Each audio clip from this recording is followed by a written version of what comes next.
আসসালামু আলাইকুম সবাইকে। আশা করি সবাই বেশ ভালো আছো। আমি ফারহান সাকিব। আজকে তোমাদের কারকের ক্লাস নিয়ে আবারও ফিরে আসলাম তোমাদের কাছে। গত ক্লাসে আমরা কারক কেন পড়বো সেটা নিয়ে কথা বলেছি, কারক কাকে বলে সেটা নিয়ে কথা বলেছি, বিভক্তি নিয়ে কথা বলেছি। আমরা গত ক্লাসটা একটু লেংদি হয়ে যাচ্ছিল দেখে আমরা কর্তৃকারক পর্যন্ত এসে গত ক্লাসে থেমেছি। সো আজকের ক্লাসে আমরা মূলত বাকি যে কারকগুলো রয়েছে, অর্থাৎ কর্মকারক, করণকারক, সম্প্রদানকারক, অধিকরণ, অপাদানকারক, সবগুলো কারক একটু শেষ করার চেষ্টা করব। গত ক্লাসের পর কিছু ফিডব্যাক এসেছে আমার কাছে, যে ফিডব্যাকগুলো তোমাদের পড়াতে আমাকে আরও সহায়তা করবে। প্রথম ফিডব্যাক হচ্ছে একটু ধীরে ধীরে পড়াতে হবে। হ্যাঁ, এটা আমি চেষ্টা করব। আরেকটা ফিডব্যাক এসেছে হচ্ছে, ভাইয়া কঠিন কঠিন জিনিস পড়ানো যাবে না। এই জিনিসটা নিয়ে আমি একটু কাজ করব, কারণ সব কঠিন কঠিন জিনিস যদি আমি বাদ দিয়ে দেই তাহলে আসলে তোমরা তেমন কিছু শিখতে পারবে না। কারণ যে জিনিসগুলো সহজ, যেগুলো তোমরা নিজেরা পড়লেই বুঝতে পারবে বই থেকে, সেই জিনিসগুলো যদি তোমাদেরকে পড়াই তাহলে তো আসলে তেমন কোনো লাভ নেই। সো তোমরা আমাকে একটু কমেন্টে লিখে জানাও যে তোমরা আসলে সহজ জিনিস পড়তে চাও, নাকি কঠিন জিনিস পড়তে চাও, নাকি সহজ কঠিন মিলিয়ে পড়তে চাও, অথবা কমেন্ট করে জানাও যে নাকি আমি তোমাদেরকে কঠিন জিনিসগুলো সহজ করে পড়াবো, এই জিনিসটা চাও। আচ্ছা, সো আজকে আমরা শুরু করে দিই, যেহেতু আজকে আমাদের অনেকগুলো কারক পড়তে হবে। এবং আরেকটা ফিডব্যাক এসেছে যে ভাইয়া ক্লাস লেংথ 1 ঘন্টার বেশি না হলে ভালো হয়। এই জন্য আমরা আজকে খুব বেশি কথা না বলে, খুব বেশি গল্প না করে দ্রুত আমাদের যে ক্লাসটা সেটা শেষ করার চেষ্টা করব। প্রথমেই আমরা কথা বলবো করণকারক নিয়ে, কর্মকারক নিয়ে। যাকে আশ্রয় করে কর্তা ক্রিয়া সম্পন্ন করে তাকে কি বলে? তাকে বলা হয় কর্মকারক। অর্থাৎ কর্মকারক বলতে আমরা বুঝি একটা অবজেক্টের কথা, তাই তো? আচ্ছা, লেটস সি আমরা কোন অবজেক্টের কথা এখানে বুঝতে পারি। একটু সামনে আগাই। যেমন কর্ম দুই প্রকার, মুখ্য কর্ম ও গৌণ কর্ম। মুখ্য কর্ম ও গৌণ কর্ম কীরকম? যেমন বাবা আমাকে একটি কলম কিনে দিয়েছেন। এখন ব্যাপারটা কীরকম হলো আমি একটু দেখি তো। বাবা আমাকে, এখানে এই যে আমি একটা গৌণ কর্ম আর একটা কলম কিনে দিয়েছে, এটা একটা মুখ্য কর্ম। এখন অবশ্যই আমাদের মনে এই প্রশ্নটা আসতেই পারে যে আচ্ছা ভাইয়া, তাহলে কিভাবে আমি বুঝবো যে এখানে যদি দুইটা অবজেক্ট বা দুইটা কর্ম থাকে, কোনটা গৌণ কর্ম আর কোনটা মুখ্য কর্ম? সাধারণত মুখ্য কর্ম হচ্ছে বস্তুবাচক। কি বললাম? সাধারণত মুখ্য কর্ম হচ্ছে বস্তুবাচক এবং গৌণ কর্ম প্রাণীবাচক হয়ে থাকে। এছাড়াও সাধারণত কর্মকারকের গৌণ কর্মে বিভক্তি যুক্ত হয় আর মুখ্য কর্মে হয় না। আচ্ছা, সো তোমরা আমাকে একটু লিখে জানাও যে কে কোথা থেকে জয়েন করেছো, আর তোমরা অন্যান্য বন্ধুদেরকেও মেনশন করে ডেকে কেন আমাদের আজকে ক্লাসটাতে। আমরা অলরেডি 300 জনের মতো চলে এসেছি ক্লাসটাতে। আরও মানুষজন যাতে জয়েন করে, যাতে আমাদের ক্লাসটা আরও বড় হয়। তাতে যেটা হবে সেটা হচ্ছে আমাদের যে কমেন্ট গেমটা, এই কমেন্ট গেমটা অনেক স্ট্রং হবে। আচ্ছা, যেটা বলছিলাম, সাধারণত মুখ্য কর্ম হচ্ছে বস্তুবাচক। কি বললাম? সাধারণত মুখ্য কর্ম হচ্ছে বস্তুবাচক এবং গৌণ কর্ম প্রাণীবাচক হয়ে থাকে। আচ্ছা, এটা কি আমরা বুঝতে পেরেছি? দেখো তো একটু, এই যে এখানে মুখ্য কর্ম কোনটা? মুখ্য কর্ম হচ্ছে এখানে কলম। এই কলমটা হচ্ছে একটা বস্তুবাচক, এটা কিন্তু কোনো প্রাণী না বা এটা কোনো ব্যক্তি না। এই কলমটা আমরা যদি বলি জ্বর। আর অন্যদিকে এক প্রাণীবাচক হয় হচ্ছে গৌণকর্ম। যেমন আমাকে, এখানে যে আমাকেটা রয়েছে এটা হচ্ছে গৌণকর্ম। সো তোমরা যারা এই ব্যাপারটা বুঝতে পেরেছো আমাকে একটু কমেন্টে লিখে জানাও। আর যদি এইটা নিয়ে কোনো প্রশ্ন বা কনফিউশন থাকে, যা ভাইয়া আমি বুঝতে পারছি না যে কোনটা কর্মকারকে মুখ্য কর্ম আর কোনটা গৌণকর্ম, সেটাও আমাকে একটু লিখে জানাও, আমি কমেন্টে দেখছি। আর যেহেতু তোমরাই একটা ফিডব্যাক দিয়েছো যে ভাইয়া খুব বেশি কমেন্ট পড়ার দরকার নাই, আমি তোমাদের কমেন্টগুলো দেখছি ঠিকই। যদি এমন কোনো মেজর কনফিউশন থাকে বা খুব গুরুত্বপূর্ণ কোনো প্রশ্ন থাকে, সেক্ষেত্রে আমি তোমাদের কমেন্টগুলো রিড আউট করতে পারি। বাট ওভারঅল আমি তোমাদের কমেন্টগুলো আজকে একটু কম পড়ার চেষ্টা করব, যেহেতু আমাদের আজকে অনেক কিছু কভার আপ করতে হবে। তারপর কর্মকারক 4 প্রকার, আমরা একটু দেখি তো কী কী। একটা হচ্ছে সকর্মক্রিয়ার কর্ম, যেমন নাসিমা ফুল তুলছে। সকর্মক্রিয়ার কর্ম মানে কোনটা? এখানে ক্রিয়াটা সকর্মক, অর্থাৎ এখানে যে ক্রিয়াটা রয়েছে সেই ক্রিয়াটা সকর্মক। আমরা একটু সবগুলো টাইপ দেখি, তারপর আমরা পার্থক্য নিয়ে একটু আলোচনা করতে পারি। তারপর হচ্ছে প্রযোজক ক্রিয়ার কর্ম, ছেলেটিকে বিছানায় শোয়াও। এটা কোনটা প্রযোজক ক্রিয়া আর কোনটা প্রযোজ্য ক্রিয়া, এটা নিয়ে কিন্তু আমরা আগের ক্লাসে কথা বলেছি। তোমরা যদি আগের ক্লাসটা মিস করে থাকো, আমরা সেই আগের ক্লাসটা আরেকবার যখন দেখে নেব তখন কিন্তু এই ব্যাপারটা বুঝতে পারবো যে কোনটা প্রযোজক আর কোনটা প্রযোজ্য। তারপরে সমধাতুজ কর্ম, খুব এক ঘুমিয়েছি। এই ব্যাপারটা কীরকম যে খুব এক ঘুম ঘুমিয়েছি, এটাকে সমধাতুজ কর্ম বলা হচ্ছে কেন সেটা নিয়েও কথা বলবো। পরের টাইপটা দেখি, সেটা হচ্ছে উদ্দেশ্য ও বিধেয়। দ্বিকর্মক্রিয়ার দুটি পরস্পর অপেক্ষিত কর্মপদ থাকলে প্রধান কর্মটিকে বলা হয় উদ্দেশ্য কর্ম এবং অপেক্ষিত কর্মটিকে বলা হয় বিধেয় কর্ম। যেমন দুধকে মোরা দুগ্ধ বলি, হলুদকে বলি হরিদ্রা। আচ্ছা, সো পার্থক্য নিয়ে কথা বলবো, সেখানে আসি। প্রথমেই আমরা দেখতে পাচ্ছি সকর্মক্রিয়া কর্ম। আচ্ছা, নাসিমা ফুল তুলছে, এখানে কেন এই ক্রিয়াটাকে সকর্ম বলা হচ্ছে? কারণ নাসিমা এই যে বাক্যটা, এটা যদি হচ্ছে শুধু এমন হতো যে নাসিমা তুলছে, অর্থাৎ কি তুলছে এটা যদি বলা না হতো তখন কিন্তু এটা সকর্মক্রিয়া হতো না, তখন কিন্তু এটা হয়ে যেত অকর্মক্রিয়া। অর্থাৎ যখন একটা বাক্যে ক্রিয়ার সাথে অবজেক্ট থাকে বা কর্মের উল্লেখ থাকে তখন সেই ক্রিয়াটাকে বলা হয় সকর্মক্রিয়া। অর্থাৎ এখানে আমরা দেখতে পাচ্ছি নাসিমা ফুল তুলছে। তারপর প্রযোজক ক্রিয়ার কর্ম, ছেলেটিকে বিছানায় শোয়াও। আগের ক্লাসে পড়েছি যে কোনটা প্রযোজক ক্রিয়া আর কোনটা প্রযোজক ক্রিয়া, এটা নিয়ে আলাদা করে বাড়তি কোনো ব্যাখ্যা দেব না। এখানে আমরা দেখতে পাচ্ছি ছেলেটিকে বিছানায় শোয়াও, এই জন্য যেহেতু ছেলেটা নিজে নিজে শুয়ে পড়ছে না, এই কারণেই বলা হচ্ছে কিন্তু যে এটা একটা প্রযোজক ক্রিয়া। আচ্ছা, সো তারপরে আমরা দেখতে পাচ্ছি সমধাতুজ কর্ম। দেখো, কখন আমরা কোনো কর্মকে সমধাতুজ বলি? যখন এখানে যে ভার্বটা রয়েছে বা ক্রিয়াটা রয়েছে, খুব এক ঘুম ঘুমিয়েছি, এখানে ভার্ব বা ক্রিয়া কোনটা? ভার্ব হচ্ছে এখানে ঘুমিয়েছি বা ক্রিয়া হচ্ছে এখানে ঘুমিয়েছিটা। এর সাথে যখন কর্মটাও একই হবে অর্থাৎ সম হবে, সমান হবে, তখন আমরা সেটাকে বলতে পারবো সমধাতুজ কর্ম। এই কারণে খুব এক ঘুম ঘুমিয়েছি এটা একটা সমধাতুজ কর্ম। তারপর উদ্দেশ্য ও বিধেয়, এই যে সাবজেক্ট বা অবজেক্ট কিংবা সাবজেক্ট বা প্রেডিকেট, এই ব্যাপারগুলো আমরা সবাই বুঝি। উদ্দেশ্য বিধেয়, যেই জিনিসটাকে উদ্দেশ্য করে বলা হচ্ছে সেটা হচ্ছে সাবজেক্ট, আর সেটা বাদে বাকি সব কিছু হচ্ছে অবজেক্ট। অর্থাৎ আমরা যদি ভয়েসের ক্ষেত্র থেকে বোঝার চেষ্টা করি তাহলে আমরা দেখব যে যে জিনিসটা হচ্ছে, যে জিনিসটাকে উল্লেখ করা হচ্ছে বা যে জিনিসটাকে কেন্দ্র করে একটা বাক্য আবর্তিত হচ্ছে সেটাকে আমরা বলছি সাবজেক্ট, আর বাকি সব কিছু হচ্ছে অবজেক্ট। তারপরে কারো যদি কোনো প্রশ্ন থাকে আমাকে একটু কমেন্টে লিখে জানাও, আমি আজকে গুরুত্বপূর্ণ কমেন্টগুলো শুধুমাত্র পড়ব, যেহেতু এটাও তোমাদের ফিডব্যাক। কর্মকারকে বিভিন্ন বিভক্তির ব্যবহার আমরা একটু দেখি। হ্যাঁ, প্রথমা বা শূন্য বা অবিভক্তি, ডাক্তার ডাকো, আমাকে একখানা বই দাও, রবীন্দ্রনাথ পড়লাম, নজরুল পড়লাম। আচ্ছা, সো আজকের ক্লাসটা আগেই বলেছি যেহেতু একটু বড়, মানে কভার আপ করতে হবে অনেক কিছু, আবার সব কিছু পড়লে তোমাদের যদি 1 ঘন্টা ক্রস করে যায় সেখানেও তোমাদের কিছু কিছু সমস্যা আছে। এই কারো কারো একটু মাথা ব্যথা করে, কারো কারো একটু বিরক্ত লাগে, আবার কারো কারো অন্য ক্লাস থাকে। এই কারণে আমরা যেটা করব, আমরা পুরো ক্লাসের স্লাইডটাই যেহেতু দিয়ে দেবো, এই এক্সাম্পলগুলো পার্টিকুলারলি আমি তোমাদের জন্য আলাদা করে আর রিড আউট করছি না, আমি তোমাদেরকে এক নজরে একটু দেখাই, তোমরা পরে দেখে নিও, তাহলে হচ্ছে তোমাদের জন্য এবং আমার জন্য, দুপক্ষের জন্যই অনেক সুবিধা হবে। সো এখানে দ্বিতীয় বিভক্তির উদাহরণ দেখতে পাচ্ছি, আমরা পরবর্তীতে যখন স্লাইডটা দিয়ে দিব তোমরা পড়ে নিও যে কর্মকারকে দ্বিতীয় বিভক্তি কোনগুলো, সেগুলো তাকে বল, আমারে তুমি করিবে ত্রাণ, ষষ্ঠীভার অবিভক্তির এক্সাম্পল আমরা এখানে দেখতে পাচ্ছি। আচ্ছা, তারপর হচ্ছে সপ্তমী এই বিভক্তির এক্সাম্পল দেখতে পাচ্ছি।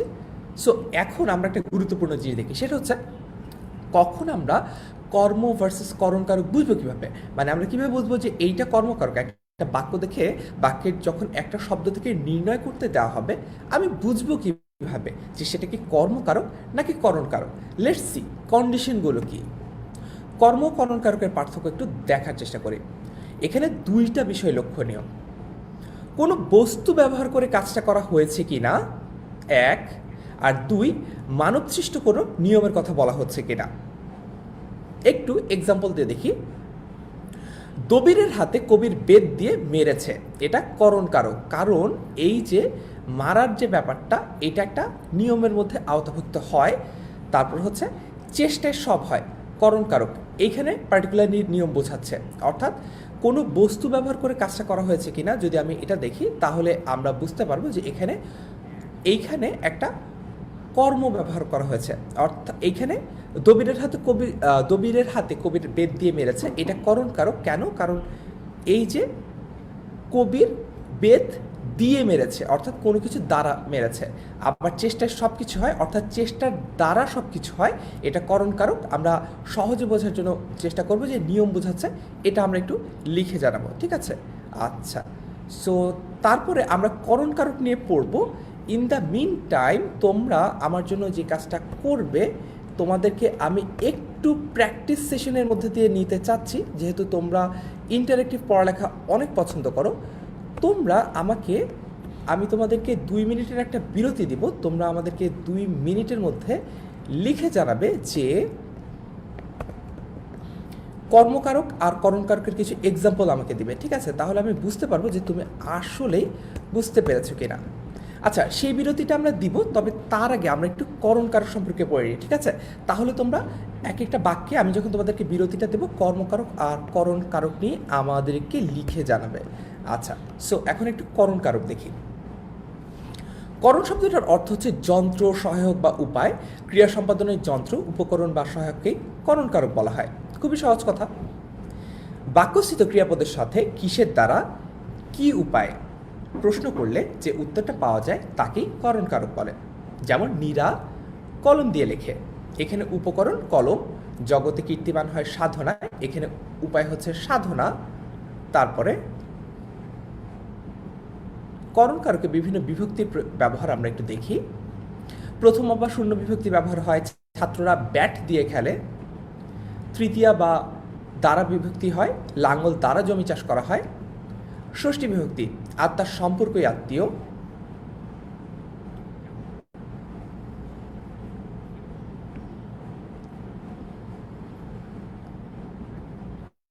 তারপর সপ্তমী বিভক্তি বা এ বিভক্তি, ফুলে ফুলে ঘর ভরেছে, শিকারি বিড়াল গোফে চেনা যায়। আচ্ছা, তারপরে তে বিভক্তি, এত সঠতা এত যে ব্যথা, তবু যেন তা মধুতে মাখা। অন্তস্থ বিভক্তি, চেষ্টায় সব হয়। সো করণ কারকটা কিন্তু খুবই সহজ। যখন আমরা বুঝবো যে কোনো কিছু দ্বারা কোনো কিছু করা হচ্ছে, যার দ্বারা বা যে জিনিসটাকে দ্বারা কোনো কিছু করা হচ্ছে, সেটাই হচ্ছে করণ কারক।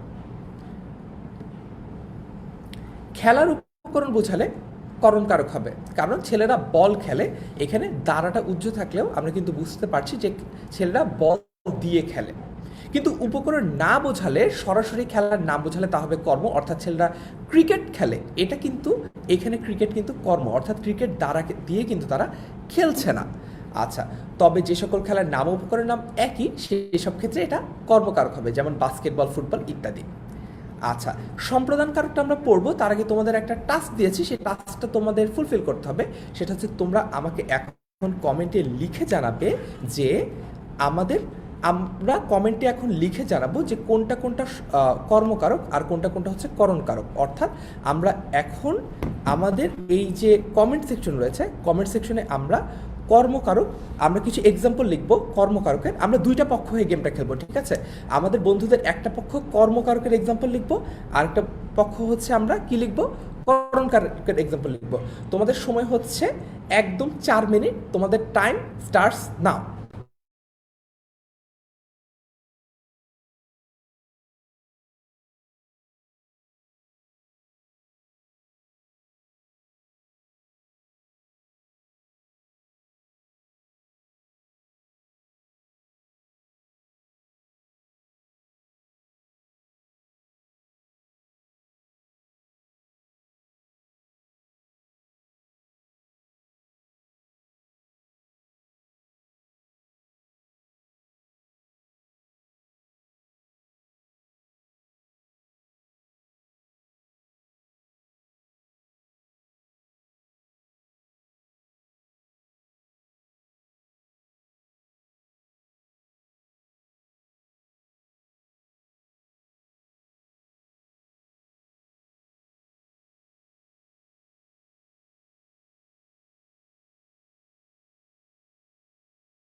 আচ্ছা, সো আমরা বন্ধুরা অনেকেই কমেন্ট করে ফেলেছি। আমি কমেন্টে ইতোমধ্যেই একটা ফিডব্যাক পেয়েছি।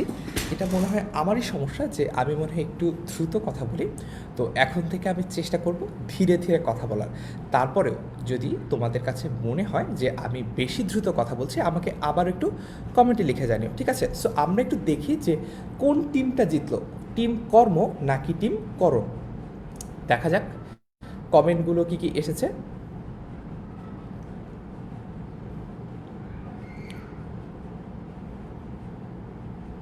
সো কমেন্ট এসেছে করণ কারক, সে গিটার বাজাচ্ছে, মোবাইল ফোন দিয়ে ক্লাস করছি। তারপর করণ কারক একই এক্সাম্পল আবারও এসেছে। সাদিয়া ইসলাম শায়লা একটা প্রশ্ন করেছে, এই প্রশ্নের উত্তর আমরা দিচ্ছি একটু পরেই। শিবলু হোসেন বলেছে একটু স্লো পড়ালে ভালো হয়। ঠিক আছে, আস্তে পড়াবো। তারপর হচ্ছে আমরা কমেন্ট পড়েছি সাদিয়া নওমিন চৌধুরীর, যে সে বই পড়ে কর্মকারক। ঠিক আছে, মিম আমাদেরকে জানিয়েছে কর্মকারক করিম ধোপাকে কাপড় দিচ্ছেন, কর্মকারক আমরা কান দ্বারা শুনি। মিম দেখি দুইটা দলে খেলেছে একই সাথে, মিম কর্মকারকের টিমেও খেলেছে আবার করণকারকের টিমেও খেলেছে। আমাদের কিন্তু টাস্ক ছিল যে কোনো একটা আমরা লিখব, ঠিক আছে? আচ্ছা, সো আমরা এত সুন্দর সুন্দর কমেন্ট আমরা পেয়েছি বা এত সুন্দর সুন্দর এক্সাম্পল আমরা পেয়েছি, আমি নিশ্চিত যে তোমরা কর্মকারক আর করণকারক এটা বুঝতে পেরেছ। আর যদি কারো কোনো প্রশ্ন থাকে আমাকে কাইন্ডলি একটু কমেন্টে লিখে জানাও। আর যদি কখনো এমন হয় যে ক্লাসে তোমরা প্রশ্ন করতে পারলে না বা ক্লাসে যেহেতু অনেক কমেন্ট আসে, এটা তো খুবই আন্ডারস্ট্যান্ডেবল যে আমার পক্ষে তোমাদের সব কমেন্ট পড়া সম্ভব না, অনেক সময় মিস হয়ে যায় যেহেতু আমাকে অনেক কিছু পড়াতে হবে। তো তোমরা এই ক্লাসটার পরে আমি একটা ফিডব্যাক ফর্ম দিব, তুমি যদি কিছু না বুঝে থাকো আমাকে একটু ফিডব্যাক ফর্মটাতে লিখে জানিও যে আমি পার্টিকুলারলি এই টপিকের ওই সাব টপিকটা বুঝি নাই বা এটা বুঝি নাই ওইটা বুঝি নাই। তো আমি চেষ্টা করবো তোমাদেরকে এই ব্যাখ্যাটা যেভাবে পারি আরেকবার দিয়ে দিতে। আর যদি তাও না হয় তোমরা আরেকটা কাজ করতে পারো, সেটা হচ্ছে আমাকে ইনবক্স করতে পারো। ইনবক্স করলেও আমি যখন সময় পাবো ফ্রি হব তোমাদের কোশ্চেনের অ্যান্সার দিয়ে দেবো। আচ্ছা, সো তারপরে আমরা সম্প্রদান কারক পড়ি, ঠিক আছে? ওকে, লেটস সি সম্প্রদান কারকটা কি এটা নিয়ে কথা বলবো। তবে একটা জিনিস বলে নেই, গতকাল যখন একটা জনমত জরিপ করছিলাম বা ভোট নিচ্ছিলাম যে 6 প্রকার কারকের মধ্যে কোন প্রকারের কারকটা তোমাদের সবচেয়ে বেশি পছন্দ, সবচেয়ে বেশি ভোট এসেছিল কিন্তু সম্প্রদান কারকের পক্ষে। কারণটা সম্ভবত যে সম্প্রদান কারক বোঝা সবচেয়ে সহজ। যেমন কাউকে কোনো কিছু দিয়ে দেওয়া হচ্ছে সত্যত্যাগ করে, তখনই সেটাকে বলা হয় সম্প্রদান কারক। তবে এখানে যে টেকনিক্যাল ব্যাপারটা আমাদের মাথায় রাখতে হবে সেটা হচ্ছে যে এই যে দিয়ে দেওয়াটা, এই দিয়ে দেওয়াটা কিন্তু দুই রকম হতে পারে। এক, তুমি যাকে কোনো কিছু দিচ্ছ তুমি তার কাছ থেকে সেটা রিটার্ন আশা করো কি না। যদি রিটার্ন আশা করো তাহলে কিন্তু এটা সম্প্রদান কারক না। যেমন হচ্ছে একটা রিলেভেন্ট এক্সাম্পল দিই। মনে করো তুমি তোমার পাশের বাসায় ইফতার দিচ্ছ, এই যে তুমি তোমার পাশের বাসার আন্টিকে ইফতার দিচ্ছ, তুমি যদি মনে মনে চিন্তা করো যে আজকে জিলাপি দিলাম, কালকে যদি চিকেন ফ্রাই ফেরত না পাঠায় তাহলে কিন্তু জমবেই না ব্যাপারটা, তখন কিন্তু এই ব্যাপারটা সম্প্রদানকারক হবে না, কারণ তুমি সত্যত্যাগ করে দিচ্ছ না, তুমি একটা রিটার্ন আশা করছো। যেমন ওই যে ধোপাকে কাপড় দেওয়া, লন্ড্রিতে কাপড় দেওয়ার মতো আর কি। দিয়ে দেওয়া মানে কিন্তু একবারে দিয়ে দেওয়া না, এটার কাছ থেকে তুমি আবারও কিছু না কিছু চাও, তখন এই ব্যাপারটা সম্প্রদানকারক হয় না। তখন কোন কারক হয়, এটা তোমাদের কাছে প্রশ্ন থাকলে তোমরা একটু কমেন্টে লিখে জানাও যে কাউকে কোনো কিছু দিয়ে দিলাম, এই যে দিয়ে দেওয়াটা সেটা যদি সত্য ত্যাগ করে দিয়ে দেওয়া না হয় তখন সেটা কোন কারক হয়। এটা আমরা অলরেডি গত ক্লাসে কথা বলেছি। দেখি গত ক্লাসে তোমরা কতজন মনোযোগী ছিলে আমাকে একটু ঝটপট কমেন্ট সেকশনে লিখে জানাও। আমরা ইন দ্য মিন টাইম সম্প্রদান কারকটা একটু পড়ি, ঠিক আছে? আচ্ছা, সো তারপর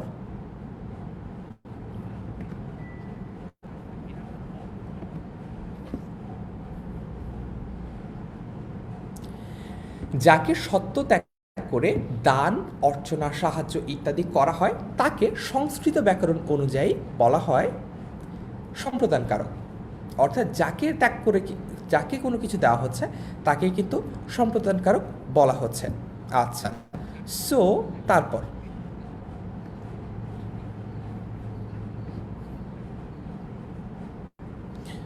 বস্তু নয় মূলত ব্যক্তিটাই সম্প্রদানকারক হয় সাধারণত। তবে অনেক বৈয়াকরণ বাংলা ব্যাকরণের সম্প্রদানকারক স্বীকার করেন না। কারণ কর্মকারক দ্বারাই সম্প্রদানকারকের কাজ সুন্দরভাবে সম্পাদন করা হয়। সো তোমরা কমেন্টে অনেকেই লিখে জানাচ্ছ, ফারজানা ইসলাম কর্ম বলছে, রায়হান পারভিন, মিতি পল, আবির কুমার শান্ত, সাদিয়া ইসলাম শায়লা, আফসানা মিম, এত এত জন সঠিক উত্তর দিচ্ছ যে আমি খুবই গর্বিত অনুভব করছি যে তোমরা গত ক্লাসটা অনেক মনোযোগ দিয়ে করেছো। এই কারণেই তোমাদের তেমন কোনো সমস্যা হচ্ছে না। তোমরা সবাই বুঝতে পারছো যে সম্প্রদানকারকের একটা কমপ্লিমেন্টারি বা একটা রিপ্লেসমেন্ট হতে পারে কিন্তু কর্মকারক, যেটা কিনা আমাদের অনেক বৈয়াকরণ বা যারা হচ্ছে ব্যাকরণ বিষয়ে অভিজ্ঞ তারাও বলছে। আচ্ছা, সো তারপরে সম্প্রদানকারকে আমরা বিভিন্ন বিভক্তির একটু ব্যবহার দেখি। চতুর্থী বা কে বিভক্তি, ভিখারিকে ভিক্ষা দাও, গরিবকে কাপড় দাও। আমরা পরবর্তীতে স্লাইডটা দিয়ে দিলে ক্লাসের পরে এটা একটু পড়ে নেব, সমস্যা হবে না। সত্য ত্যাগ করে না দিলে কর্মকারক হবে, অর্থাৎ তোমরা যারা যারা কর্মকারক এই এক্সাম্পলটা এই কথাটা বলেছো, এই অ্যান্সারটা দিয়েছো, সবার উত্তর সঠিক। সত্য ত্যাগ করে কোনো কিছু না দেওয়া হলে সেটা হবে তখন কর্মকারক, যেমন ধোপাকে কাপড় দাও। আচ্ছা, সো গতকালের ক্লাসের পর একটা ফিডব্যাক এসেছে, ওটা নিয়ে একটু কথা বলি। অনেকেই বলেছে যে ভাইয়া বইয়ের বাইরে এক্সাম্পল দিলে ভালো হয়। এটার দুইটা ব্যাপারই আছে, আমি তোমাদেরকে একটু বোঝাই। সেটা হচ্ছে যে ক্লাস 9-10-এর বইটাই যেহেতু আমরা ক্লাস 9-10 থেকে পড়ছি এতদিন পর্যন্ত, সো আমরা যখন এই এক্সাম্পলটা শুনি আমরা একটু রিলেট করতে পারি। আচ্ছা, এই এক্সাম্পলটা তো আমার পরিচিত। দেখো, তোমাদেরকে একটা জিনিস বোঝাই, সবসময় বইয়ের বাইরে থেকে এক্সট্রা অর্ডিনারি এক্সাম্পল যে খুব ইম্পর্টেন্ট তা কিন্তু না। কারণ হচ্ছে আমরা মনে করো ইংলিশ টেন্সের ক্ষেত্রে যদি বুঝাই, ওই যে আমরা পাস্ট পার্টিসিপল বা পাস্ট পারফেক্ট টেন্সের ক্ষেত্রে যখন দেখি না যে একটা এক্সাম্পল সবসময় দেয় যে ডাক্তার আসার আগে রোগী মারা গিয়েছিল, রোগী আসার আগে ডাক্তার মারা গিয়েছিল। এই এক্সাম্পলটা কেন দেওয়া হয়? কারণ হচ্ছে এই এক্সাম্পলটা দিয়েই আমরা কিন্তু এই স্ট্রাকচারটা ডিটারমাইন করতে পারি। কারণ আমার কাছে ছোটোবেলা থেকে পড়ে আসা এই এক্সাম্পলটা আমার মাথায় সেট হয়ে আছে। সো এই এক্সাম্পলটা যখন আমি শুনি তখন আমার আলাদা করে স্ট্রাকচারটা মনে রাখতে হয় না, বা আলাদা করে আমার ভাবতে হয় না যে এই সেন্টেন্স স্ট্রাকচারটা কী। এই কারণেই কিন্তু তোমাদেরকে পরিচিত এক্সাম্পল দিয়ে আমি পড়ানোটা একটু প্রেফার করছি। তারপরেও যদি কারো কাছে মনে হয় না ভাইয়া আমি একদম বাইরের এক্সাম্পল পড়বো, সেটা আমাকে কমেন্টে লিখে জানাবে, পরের ক্লাস থেকে সেটা আমি করার ট্রাই করবো। আরেকটা ব্যাপার বলি খুবই ইম্পর্টেন্ট, সেটা হচ্ছে এখনও আমাদের এইচএসসি কিংবা পরবর্তীতে অন্যান্য অনেক পরীক্ষার ক্ষেত্রে দেখা যায় যে বইয়ের যে এক্সাম্পল একদম এক্স্যাক্টলি বইয়ের এক্সাম্পল থেকেই কোশ্চেন আসে, যেটা কিনা জানতে পারলে আমাদের জন্য অনেক সুবিধা হবে। আচ্ছা, সো তারপর একটু দেখি।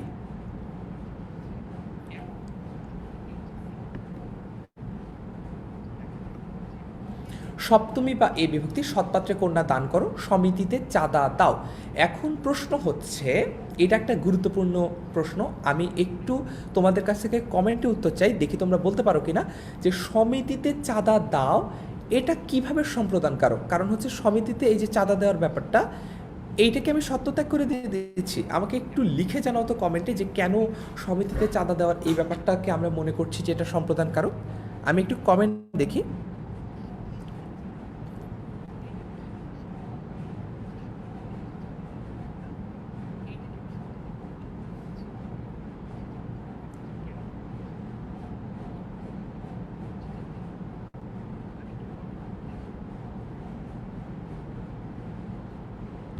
আচ্ছা, সো কমেন্টে পাচ্ছি তেমন একটা। আচ্ছা, আল নোমান সিয়াম বলেছে চাঁদা ফেরত আসে না এই কারণে। তারপরে অনেকে বলছে জানি না। হ্যাঁ, কমেন্ট করে একটু দ্রুত লিখে জানাও যে আচ্ছা, অনেকে যেহেতু না বলছো অর্থাৎ জানো না বলছো, এই জন্য আমি একটু বলে দিই। হ্যাঁ, এই যে সমিতিতে আমি চাঁদা দিচ্ছি, আমাকে বুঝতে হবে এই সমিতিটার পারপাস কী বা এই সমিতিতে নিয়ত কী।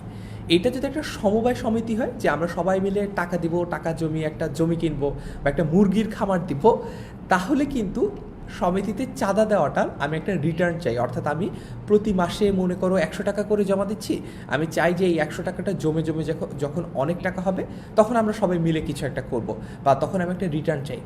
তখন ওই পার্টিকুলার ক্ষেত্রে চাঁদা দেওয়ার ব্যাপারটা কিন্তু সম্প্রদানকারক হবে না। কিন্তু এইখানে সমিতিতে চাঁদা দেওয়ার ব্যাপারটা হচ্ছে যেই কনটেক্সট থেকে এসেছে, যেইখান থেকে এক্সাম্পলটা নেওয়া হয়েছে, সেটা হচ্ছে এরকম যে আমি এমন একটা সমিতিতে চাঁদা দিচ্ছি যারা খেতে পারে না তাদের নিয়ে কাজ করে। যেমন আমরা 1 টাকায় আহারের কথা শুনেছি না, এটাও কিন্তু একটা সমিতি। তো যখন আমি 1 টাকায় আহারে এরকম কোনো অর্গানাইজেশনে টাকা দেই, আমি কিন্তু এই যে রিটার্ন হিসেবে কোনো কিছু চাই না, আমি ওই অসহায় দরিদ্র মানুষগুলোর মুখের হাসি ছাড়া আর কোনো কিছু কিন্তু ম্যাটেরিয়ালিস্টিক কোনো কিছু কিন্তু রিটার্ন হিসেবে চাই না। অর্থাৎ হ্যাঁ, আমি চাই যে মানুষগুলো একটু খুশি হোক, মানুষগুলো একটু ভালো থাকুক, কিন্তু সেটা কোনো ম্যাটেরিয়ালিস্টিক বা বস্তুবাচক রিটার্ন না। যখন এই রিটার্নটা কোনো ম্যাটেরিয়ালিস্টিক বা বস্তুবাচক হবে না, তখন সেটা কিন্তু সম্প্রদানকারক। আশা করি এখন বুঝতে পেরেছ। সো তারপরে গৃহহীনে গৃহ দিলে আমি থাকি ঘরে, এটা একটা সপ্তমী বিভক্তির উদাহরণ। পলাতক দাসে দাও স্বাধীনতা। আবারও বলছি, যেহেতু তোমাদেরকে স্লাইডগুলো দিয়ে দিব, তোমরা নিজেরাই এক্সাম্পলগুলো দেখে ক্লাসের সাথে দেখে দেখে মিলিয়ে পড়তে পারো। আচ্ছা, এই যে কথাটা বলছিলাম যে সমিতিতে চাঁদা দাও, এটা সম্প্রদানের সপ্তমী কেন? কারণ হচ্ছে গরিবকে দান করার জন্য সমিতি যখন তৈরি করা হয় তখন এইটা সম্প্রদানকারক হয়। সো তারপরে সন্ত্রাসীকে চাঁদা দাও, যে কথাটা বলছিলাম এতক্ষণ, যে তুমি যখন চাঁদা দিচ্ছ এই চাঁদাটার পারপাস বা এই চাঁদাটার নিয়তটা অনেক বেশি ইম্পর্টেন্ট। যখন আমি সমিতিতে চাঁদা দিচ্ছি, এটা আমি সত্যত্যাগ করে দিচ্ছি বা আমি এটা থেকে কোনো রিটার্ন আশা করছি না, বা এটা আমি ইন্টেনশনালি দিচ্ছি, এই কারণেই এটা সম্প্রদানের সপ্তমী। আর যখন সন্ত্রাসী এসে জোর করে আমার কাছ থেকে চাঁদা আদায় করে নিয়ে যাচ্ছে, তখন সেটা হচ্ছে কর্মে সপ্তমী। কারণ হচ্ছে আমি এটা কিন্তু নিজ মন থেকে খুশি হয়ে দিচ্ছি না। আশা করি তোমরা এবার বুঝতে পেরেছ যে কোনটা দান আর কোনটা দান না। একদম সহজ করে বলি, সম্প্রদান কারক হবে সেটাই যখন কোনো কিছু দান করা বোঝাবে। সমিতিতে চাঁদা দিলে সেটা যেহেতু দান করা বোঝায়, এই যে গরিবকে দান করা, এই কারণে এটা সম্প্রদান। আর সন্ত্রাসীকে চাঁদা দিলে এটা যেহেতু দান করা বোঝায় না, এটা যেহেতু চ্যারিটি বোঝায় না, এই কারণে এটা হচ্ছে কর্মে সপ্তমী। আচ্ছা, নিমিত্তার্থে বা কোনো কিছুর জন্য, নিমিত্ত মানে কি? নিমিত্ত মানে হচ্ছে কোনো কিছুর জন্য কে বিভক্তি যুক্ত হলে সেখানে চতুর্থী বিভক্তি হয়। আচ্ছা, একটু প্রশ্ন থাকলে আমাদেরকে লিখে জানাও। সো হ্যাঁ, আমাদেরকে খালেদ বলছে এটা সম্প্রদানকারক না, কর্মকারক বলছে প্লাবন। আব্দুস সালাম বলছে খুব গুরুত্বপূর্ণ একটা প্রশ্ন। আব্দুস সালাম, সেটা হচ্ছে বন্ধুরা টাকা নিলে কি হবে? এটা কি সম্প্রদানকারক হবে, এটা কি কর্মকারক হবে? এটা একটু তোমরা আমাকে কমেন্টে লিখে জানাও, আমি দেখি যে বাকি বন্ধুরা কি মনে করে, বন্ধুদের টাকা দেওয়াটা কি সম্প্রদানকারক নাকি কর্মকারক। এটা পুরোপুরি ডিপেন্ড করে অ্যাকচুয়ালি তুমি তোমার বন্ধুর কাছ থেকে এই টাকাটা আদৌ ফেরত পাবে কিনা কখনো, সেটার উপর। আচ্ছা, সো একজন বলছে ট্রিট দেওয়া, এটা কি আসলে সম্প্রদানকারক কিনা? ট্রিট দেওয়া, এটাও একটা গুরুত্বপূর্ণ প্রশ্ন, এটা আমাকে একটু কমেন্টে লিখে জানাও যে ট্রিট দেওয়াটা কি সম্প্রদানকারক কিনা। আচ্ছা, সো তারপরের অংশে যাই আমরা। হ্যাঁ, ইন দ্য মিনটাইম তোমরা আমাকে কমেন্টে লিখে জানাও যে বন্ধুদের টাকা দেওয়া এবং বন্ধুদের ট্রিট দেওয়া এটা সম্প্রদানকারক কিনা। এরপরে আমরা একটা গুরুত্বপূর্ণ কারক পড়ব, কারকটা হচ্ছে অপাদানকারক।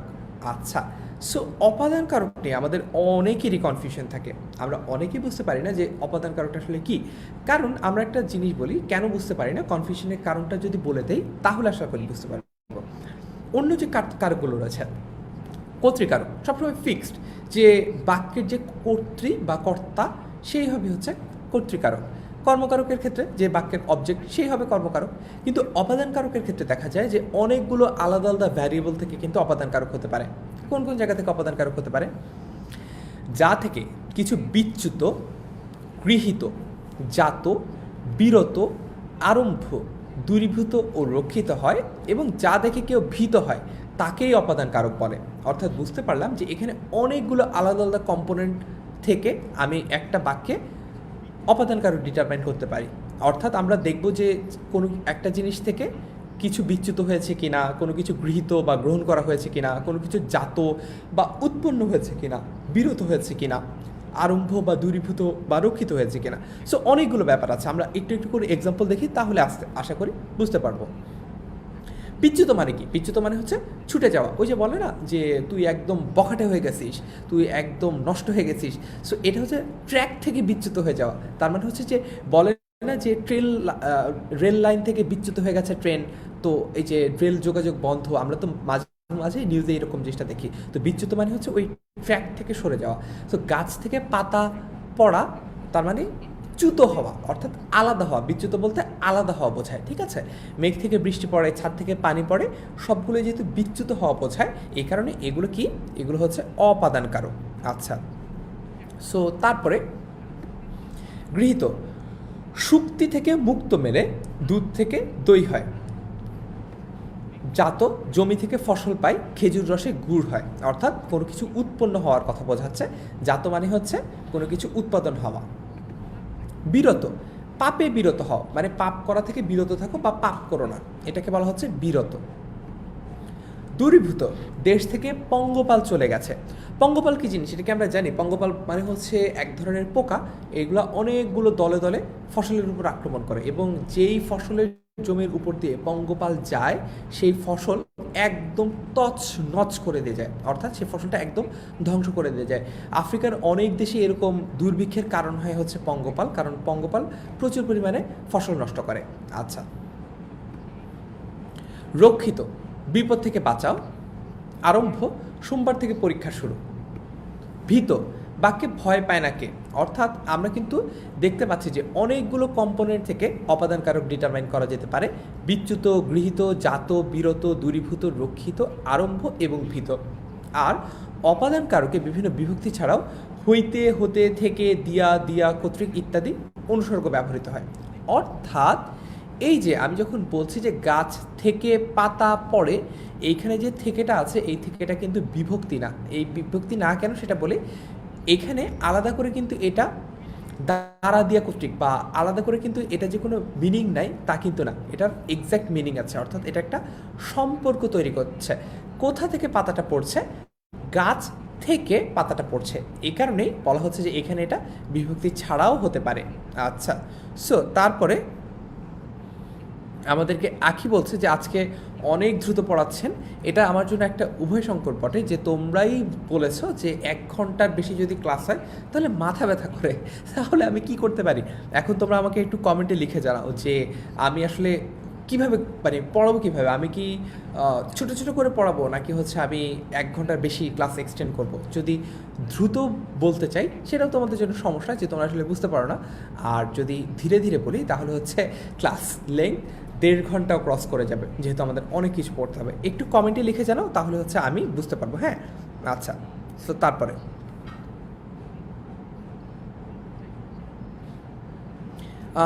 প্রান্তিক সূত্রধর একটা সুন্দর এক্সাম্পল দিয়েছে, আমি তোমাকে মন থেকে ভালোবাসি, এটা অপাদান কারক। বাকিরা একটু কমেন্টে লিখে জানাও এই যে অপাদান কারক এটা বলছে প্রান্তিক, এখানে কোন পার্টিকুলার ওয়ার্ডটা অপাদান কারক। আমি তোমাকে মন থেকে ভালোবাসি, এখানে কোন পার্টিকুলার ওয়ার্ডটা অপাদান কারক আমাদেরকে একটু লিখে জানাও, যেটা একটা ভালো এক্সাম্পল দিয়েছে। আচ্ছা, জাহিরা মিথিল্লা বলেছে আমার বান্ধবীর ব্রেকআপ হয়ে গেছে, বিচ্যুত। আচ্ছা, সো এইটা অপাদান কারক হবে যখন তুমি দেখাতে পারবে যে পার্টিকুলার কোনো কিছু থেকে কোনো কিছু বিচ্যুত হয়ে গেছে। ওই যে জিনিসটা যদি তুমি দেখাতে না পারো বাক্যে বা না দেখতে পাও তখন কিন্তু এটা অপাদান কারক হবে না। আচ্ছা, একটু দেখি তো। লিনা বলছে পড়ার স্পিড ঠিক আছে। গোবিন্দ পল বলছে ভাই আপনার পড়া ঠিক আছে। তারপরে শায়লা বলছে ঠিক আছে। শান্ত বলছে নিজের মতো করে বলেন। আচ্ছা, ঠিক আছে। সো আমি তাহলে আম্মির যেভাবে সুবিধা হয় সেভাবেই পড়ি। আকিফ তাহমিদ বলছে কয়েকজন ভাইয়ার গলা চেপে আছে আর কয়েকজন ভাইয়ার হাত আটকে রেখেছে। আচ্ছা, ঠিক আছে। সো কমেন্ট আসছে অলরেডি যে নবী বলছে ভাইয়া মন থেকে, অর্পা বলছে মন থেকে, শিমু মন থেকে। হ্যাঁ, ঠিক আছে। আচ্ছা, তারপরে যেহেতু অপাদান কারকে এই অংশটা বুঝতে পেরেছো, আমরা পরের অংশে যাই।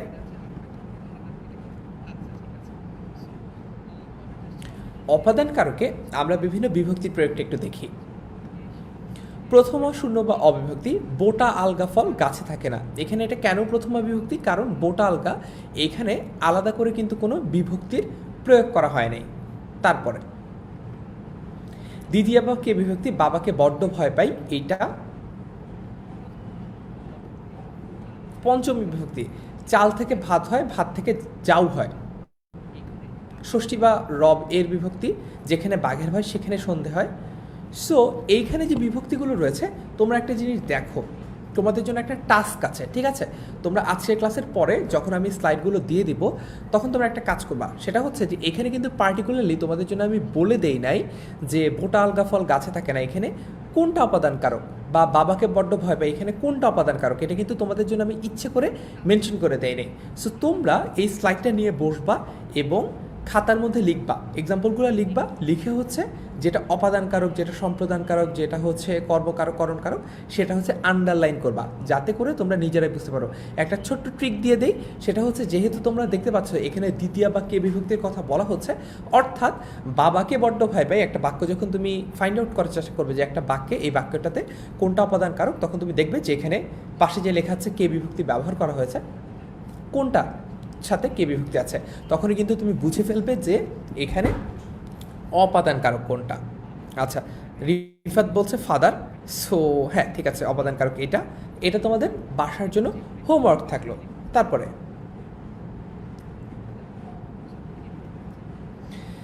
বিভিন্ন অর্থে অপাদান কারকের ব্যবহার হয়ে থাকে, বিভিন্ন রকম অর্থে অপাদান কারকের ব্যবহার হয়। Let's see.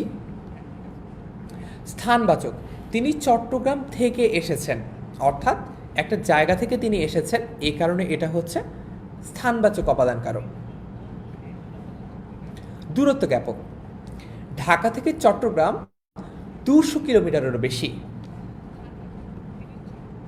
নিক্ষেপ বা কোনো কিছু ছুঁড়ে মারা, বিমান থেকে বোমা ফেলা হয়েছে বা বোমা নিক্ষেপ করা হয়েছে, এখানে এটাও অপাদান কারক। তোমাদের হোমওয়ার্কটার কথা আশা করি মনে আছে। তোমাদের হোমওয়ার্ক হচ্ছে তোমরা এই এক্সাম্পলগুলো লিখে ফাইন্ড আউট করবে, আন্ডারলাইন করে এটা মার্ক করবে যে এখানে কোনটা অপাদান কারক। ঠিক আছে, এখানে বিমানটা থেকে বোমা ফেলা একই হয়েছে, কোনটা অপাদান কারক এটা তোমরা নিজেরা নিজেদের নোট খাতায় নোট করবে। এখন আমরা একটু অধিকরণ কারক নিয়ে পড়া শুরু করব, তারপরে আমরা আরও অনেক কিছু পড়বো। মাত্র ক্লাসের অর্ধেক হয়েছে, চিন্তার কোনো কারণ নাই যে ভাইয়া এত দ্রুত আজকে সব কিছু শেষ হয়ে যাচ্ছে। আমি আজকে যে জিনিসটা চেষ্টা করেছি সেটা হচ্ছে মূল যে জিসটা রয়েছে, অর্থাৎ আমাদের কারকের মধ্যে যে কারকগুলো জানতেই হবে সেই জিনিসটা আমি ক্লাসের শুরুর দিকে পড়াবো। আর একটু যারা অ্যাডভান্স পড়তে চাও, যারা হচ্ছে পরীক্ষায় একদম ফুল মার্কস পেতে চাও, তাদের জন্য যা কিছু দরকার, যারা একটু ভর্তি পরীক্ষা ভালো করতে চাও, যারা একটু বেসিকটা ক্লিয়ার করতে চাও, তাদের জন্য আমি পরের অংশে পড়াবো। অর্থাৎ যাদের একেবারেই মানে একদম যাদের অল্প হলেই চলে তাদের জন্য ক্লাসের প্রথম অংশ, আর যাদের হচ্ছে বেশি বেশি পড়া চাই বা একটু কঠিন কঠিন পড়া চাই তাদের জন্য হচ্ছে ক্লাসের দ্বিতীয় অংশ। So in the mean time তোমরা আমাকে, আমি অধিকরণ কারক পড়ানো শুরু করব। ইন দ্য মিন টাইম তোমরা চাইলে আমাকে একটা একটা করে কমেন্টে অপাদান কারকের এক্সাম্পল লিখে জানাতে পারো, যাতে আমি বুঝতে পারি যে অপাদান কারক তোমরা বুঝতে পেরেছো কিনা। আর আমি এর পরপরই অধিকরণ কারক নিয়ে পড়ানো শুরু করব। আচ্ছা, কমেন্ট দেখতে পাচ্ছি অনেকে লিখছে বিমান। সাইদুল ইসলাম একটা গুরুত্বপূর্ণ প্রশ্ন করেছে যে ভাইয়া পড়তে ভাল লাগে না কেন? কারণ হচ্ছে আমরা পড়াটাকে এনজয় করি না। আমার কাছে মনে হয় এই যে আমি একটু গল্প ছলে তোমাদেরকে পড়াচ্ছি, এটা আশা করি তোমাদের জন্য কাজে দেবে। তো পড়ার সময় আমরা করবো কি, পড়ার সময় আমরা গল্প বানিয়ে নেব। হ্যাঁ, একটা স্কুল লাইফের একটা গল্পের কথা বলি, এটা অনেক ইন্টারেস্টিং। তোমরা একটু বন্ধু বান্ধবদেরকে মেনশন দিয়ে ডেকে আনো, এটা তোমাদের জন্য খুব ভালো লাগবে। আচ্ছা, সো গল্প বলছি। দেখি কমেন্টে, দেখি যদি কমেন্টে মানুষজন বাড়ে বা ভিউয়ার টোটাল বাড়ে তাহলে গল্প বলবো। আচ্ছা, তোমরা কি আমি এখন একটা গল্প বলি স্কুল লাইফের, এটা কি চাও? তাহলে একটু কমেন্টে লিখে জানাও, ওয়াই লিখে জানাও যারা চাও যে একটা গল্প বলি, আর যারা নো চাও অর্থাৎ চাও না যে আমি গল্পটা বলি তারা একটু এন লিখে জানাও। ঠিক আছে,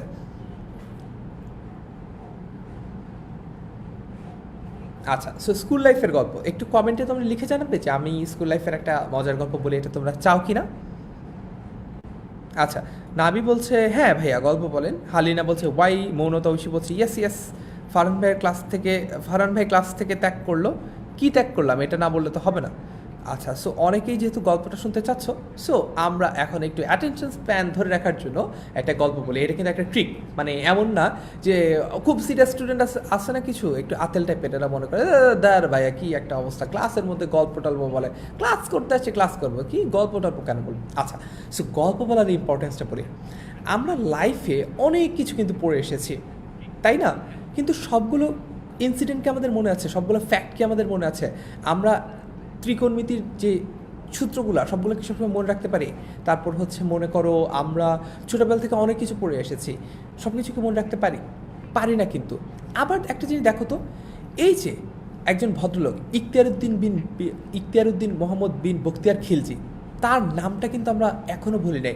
আমাদেরকে কি একটু কমেন্টে তোমরা লিখে জানাবা যে ইখতিয়ার খিলজির নামটা তোমরা কতজন পারো, আমাকে একটু পূর্ণরূপে লিখে জানাও। যদিও বলে দিয়েছি একবার, তারপরে একটু কমেন্টে লিখে জানাও।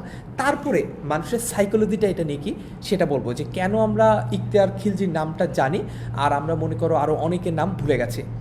সো আব্দুল সালাম এক বান্ধবীকে একটু মেনশন করে বকা দিচ্ছে যে সে নাকি আতেল টাইপের, ওর সাথে গল্প করা যায় না। আচ্ছা, মৌনতা ঐশী বলছে পড়ানো যে গল্প খুবই আনন্দদায়ক। আচ্ছা,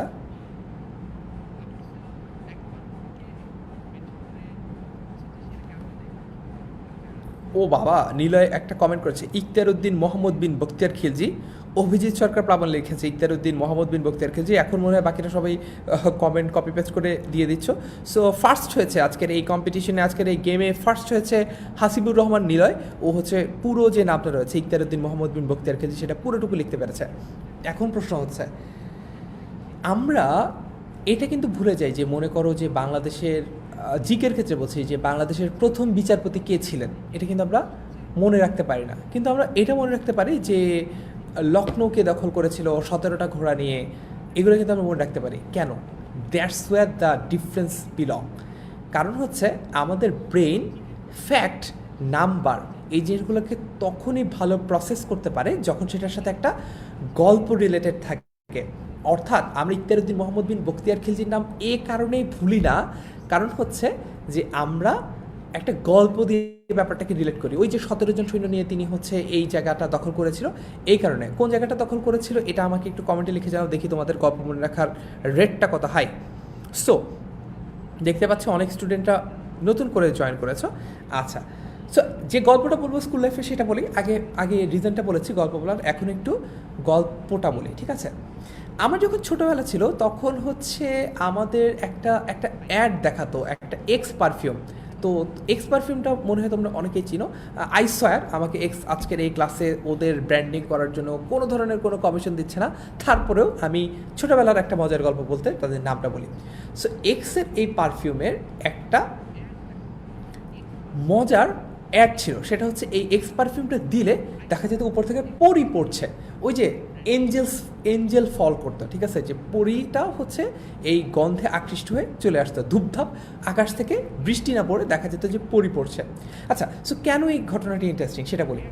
আমাদের স্কুল লাইফে আমার একটা পরীক্ষায় প্রশ্ন এসেছিল যে স্টোরি কমপ্লিট করতে হয় না, ওখানে একটা প্রশ্ন এসেছিল যে ওই যে জলপরি আর কাঠুরের যে গল্পটা ওইটা এসেছে, হ্যাঁ, যে অল্প কয়েকটা প্রথম 3-4টা লাইন দেওয়া আছে, আমাকে বাকিটুকু লিখতে হবে। এটাই হচ্ছে স্টোরি কম্পিটিশনের যে টাস্কটা। তো অনেক মার্ক, কিন্তু 15 মার্ক ছিল তখন আমাদের সময়।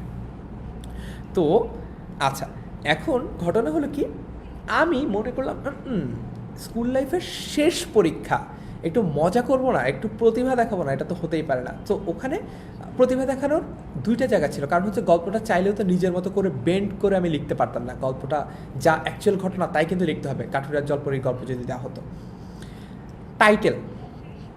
টাইটেলে একটা মজা করার জায়গা, আরেকটা মজা করার জায়গা হচ্ছে কোথায়? মোরাল অফ দ্য স্টোরিতে। টাইটেলটা আমি লিখেছি ওই যে অ্যাড থেকে অনুপ্রাণিত হয়ে, টাইটেলটা আমি লিখেছি দ্য এক্স ইফেক্ট, ঠিক আছে? কি লিখেছি? The x effect. টাইটেল, গল্পটা টাইটেল দিয়েছি দ্য এক্স ইফেক্ট। তারপর গল্পটা নিজের মতো করে লিখেছি, কাঠুরিয়া জলপরির গল্প, পুরো গল্পটাই ঠিকঠাক মতো নিজে লিখেছি। লাস্টে এক্সাম্পলের পরে, মানে যে গল্পটা শেষ করার পরে মোরাল অফ দ্য স্টোরিতে লিখেছি with tears in your eyes when you will call even angels will fall. অর্থাৎ আমি এমন একটা পাঁচ লাইন এখানে পুশ করেছি যে আমি তো খুবই খুশি যে সারা জীবন যত দুষ্টিমি করার ইচ্ছা ছিল পরীক্ষার খাতা আজকে সব করতে পারছি। আমি কি লিখেছি? With tears in your eyes when you will call even angels will fall, ঠিক আছে? ওই যে, আর শুরুতেই লিখেছি দ্য এক্স এফেক্ট। সো এই এক্স এফেক্ট লেখা এই যে গল্পটা, যখন আমি পরীক্ষার খাতা পেলাম, আমি দেখলাম আমাদের বাকি বন্ধুরা আগে পড়েনি, আমি হচ্ছে আইডিয়াল স্কুল অ্যান্ড কলেজে পড়েছি। তোমাদের অপার ভাইয়া যেখানে পড়েছে, তারপর হচ্ছে সম্পদ ভাইয়া যেখানে পড়েছে, অর্থাৎ তোমাদের ইনস্ট্রাক্টেড পুলের অনেক মানুষজনই একটা পার্টিকুলার স্কুল থেকে পড়ে এসেছে, সেটা হচ্ছে আইডিয়াল স্কুল অ্যান্ড কলেজ। আমরা আরেক দিন এটার গল্প করবো, আজকে ক্লাসে খুব বেশি সময় নষ্ট করবো না। সো এই যে ব্যাপারটা বলছিলাম, অর্থাৎ দ্য এক্স এফেক্ট লেখার পরে যখন পরীক্ষার খাতা পাওয়া গেল, দেখা গেল বন্ধু বান্ধবরা আশপাশে আর একজন একজন করে খাতা দিচ্ছে, তো আমি দেখছি যে বন্ধু বান্ধবরা ভালোই নাম্বার পাচ্ছে, 82, 85, 71 এমন করে বা নাম্বার পাচ্ছে আর কি, বিভিন্নজন তাদের কোয়ালিফিকেশনের উপর নাম্বার পাচ্ছে। সো আমি কত পেলাম জানো? আমি আমার পরীক্ষার খাতাটা নিয়ে দেখি আমি পেয়েছি 65। আমার তো মাথায় হাত, হায় হায় হায় হায় হায়, এত ভালো পরীক্ষা দিলাম, দ্য এক্স এফেক্ট দিয়ে টাইটেল দিলাম, তারপর হচ্ছে একটা মোরাল অফ দ্য স্টোরি লিখলাম, with tears in your eyes when you will call even angels will fall. তারপর 65। খাতা খুলে দেখি স্টোরিতে 15তে আমি কত পেয়েছি জানো? 2। অর্থাৎ আমি যদি 15তে 10 পেতাম, মানে 12 পেতাম, অ্যাটলিস্ট 12 পাওয়ার মতো 12ই পেয়েছে বাকি বন্ধুরা, তাহলে কিন্তু আমার মার্ক হয়ে যেত আরও অনেক বেশি। সো আমার তো মাথায় হাত, তখন আমি চিন্তা করলাম যে যা, বাংলাদেশের শালার প্রতিভার দামই নাই, আর প্রতিভাই দেখাবো না। So that was an interesting story, যেটা আমি আমার স্কুল লাইফ থেকে বললাম। তো এই পুরো গল্পটা বলার মোরাল অফ দ্য স্টোরি হচ্ছে, তুমি এখনও দেখো ইকতারউদ্দিন বিন মোহাম্মদ বিন বখতিয়ার খিলজির নামই দেখো, আবার তুমি এই কাঠুরিয়া জলপরীর গল্পটাই দেখো, ছোটোবেলায় পড়ে এসেছি, এখনও ভুলি নেই। কারণ হচ্ছে আমরা গল্পচ্ছলে পড়েছি, কারণ হচ্ছে আমরা একটা গল্প দিয়ে পুরো ব্যাপারটা কানেক্ট করতে পারি, আর অনেক কিছু ভুলে গেছি যেগুলো আমরা গল্প দিয়ে কানেক্ট করতে পারি না। সো এখন থেকে যেই প্রশ্নটা থেকে আমি এতগুলো কথার উত্তর দিচ্ছি যে ভাইয়া পড়া মনে থাকে না, কী করবো? সবসময় পড়াকে একটা গল্পের সাথে রিলেট করবে। যদি পড়াকে একটা গল্পের সাথে রিলেট করতে পারো, অবশ্যই অবশ্যই পড়াটা তোমার মনে থাকবে। আচ্ছা, সো অনেকে কমেন্ট করছে খুব ভালো লেগেছে ভাইয়া। তারপর হচ্ছে আসমা আক্তার লিখেছে যে with tears in your eyes if you call even angels will fall. আচ্ছা, সো ফারুক বলেছে সাহস আছে, হ্যাঁ অবশ্যই। সো মন্দিরা ব্যানার্জি কেন যেন পড়ালেখার কথা বলছে, আমরা তো একটু গল্প করছিলাম, মন্দিরা মনে হয় পড়ার কথা বলছে। আচ্ছা, একজন বলছে ভাইয়া তাড়াতাড়ি গল্প শেষ করেন। ঠিক আছে ঠিক আছে, ওকে, ডান ডান ডান। আমরা এখন অধিকরণ কারক পড়ব। Let's see. ক্রিয়া সম্পাদনের কাল অর্থাৎ সময় এবং আধারকে অধিকরণ কারক বলে। ক্রিয়া সম্পাদনের কাল অর্থাৎ সময় এবং আধারকে অধিকরণ কারক বলে। অধিকরণ কারকের সপ্তমী অর্থাৎ এ, অন্তস্থ, তে ইত্যাদি বিভক্তি যুক্ত হয়। যেমন আধার হিসেবে আমরা দেখতে পাই, আমরা রোজ স্কুলে যাই। কোথায় যাই? একটা স্থানের কথা বলা হচ্ছে না, সেটাই হচ্ছে আধার, অর্থাৎ এখানে অধিকরণ কারক হচ্ছে এই স্কুলেটা। এ, বাড়িতে কেউ নাই, অর্থাৎ কোথায় কেউ নাই? বাড়িতে। এ কারণে এটা হচ্ছে এখানে কি কারক? অধিকরণ কারক। কাল, সময় বোঝাতে। প্রভাতে সূর্য ওঠে, অর্থাৎ সকালে সূর্য ওঠে, এখানে একটা সময়ের কথা বোঝানো হচ্ছে না, প্রভাতটা হচ্ছে সেই সময়, অর্থাৎ এখানে অধিকরণ কারকও এইটা। আচ্ছা, সো তারপরে অধিকরণ কারক 3 প্রকার। দেখি তো কি কি। এটা কিন্তু একটু কনফিউজিং এবং এটা কিন্তু অনেকে আমরা বুঝতে পারি না, এই কারণে আমরা একটু মনোযোগ দিয়ে পড়ি, তোমাদের মনোযোগ যাতে ফেরত আসে। এই কারণে কিন্তু দ্য এক্স এফেক্টের গল্প বলেছি। তোমরা যদি ঠিকঠাক মনোযোগ দিয়ে ক্লাস করো, তাহলে আমি নিয়মিতই আমার আপকামিং যে ক্লাসগুলো রয়েছে সেগুলোতেও তোমাদেরকে এরকম ইন্টারেস্টিং গল্প বলবো। এবং অবশ্যই একটা জিনিস আমার একদম প্রথম পোস্টে বলেছিলাম যে আমার যে এক্সপিরিয়েন্সগুলো রয়েছে সেই এক্সপিরিয়েন্সগুলো তোমাদের সাথে শেয়ার করবো, যাতে করে তোমরা বুঝো যে এই বয়সটা কিভাবে পার করলে আমার বয়সে আসবে যখন, তখন তোমাদের জন্য ব্যাপারগুলো অনেক সহজ হবে। আচ্ছা, সো তারপরে দেখি। অধিকরণ কারক 3 প্রকার। কালাধিকরণ, এই কালা মানে কিন্তু কালো না, বুঝছো? এই ধরনের কোনো রেসিজম আমরা কিন্তু করবো না। এই কালা বলতে কাল থেকে এসেছে, অর্থাৎ কালো যোগ অধিকরণ। সন্ধি নিয়ম অনুযায়ী আমরা কি জানি? আকার ও অকার যদি যোগ হয় তাহলে কি হয়? একটু কমেন্টে লিখে জানাই। আকার যোগ অকার সন্ধি নিয়মে ইকুয়ালস টু হোয়াট? আকার ও অকার যোগ হলে কি হয়? আমরা একটু কমেন্টে লিখে জানাই, হ্যাঁ। আচ্ছা, তারপরে আধারাধিকরণ। এখানেও আমরা দেখতে পাচ্ছি আধার যোগ অধিকরণ, অর্থাৎ একটা অকার রয়েছে এবং যোগ একটা আকার রয়েছে। অ যোগ আ সন্ধি নিয়মে কি হয়? তারপর হচ্ছে ভাবাধিকরণ। ভাব যোগ অধিকরণ, অর্থাৎ অকার যোগ আকার, কি হলো? ভাবাধিকরণ। আচ্ছা, সো প্রশ্ন করেছিলাম, অনেকেই বলছে যে আ আ আ আ আ আ বলছে, ঠিক আছে, ওকে। সো সবার উত্তরই সঠিক। সো আমরা আস্তে আস্তে করে এক একটা যে ক্যাটাগরি রয়েছে, এক একটা যে ক্লাসিফিকেশন রয়েছে সেগুলো নিয়ে কথা বলবো, ঠিক আছে? Let's see.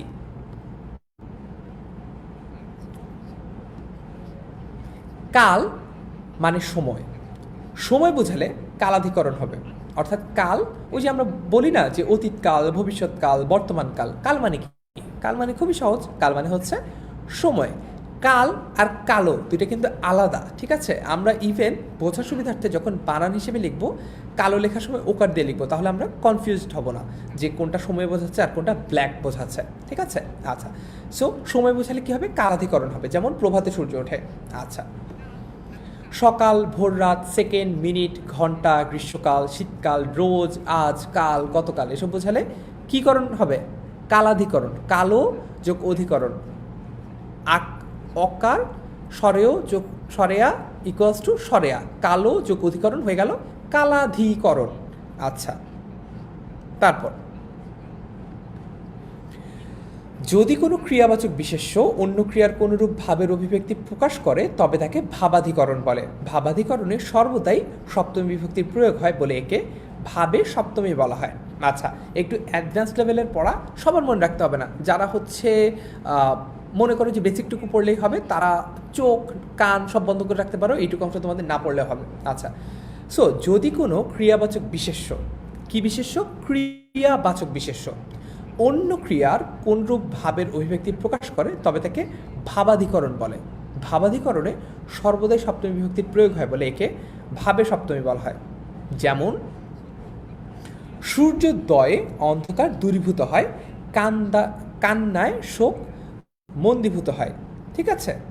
সূর্যোদয়ে অন্ধকার দূরীভূত হয়, কান্নায় শোক মন্দীভূত হয়। আচ্ছা, সো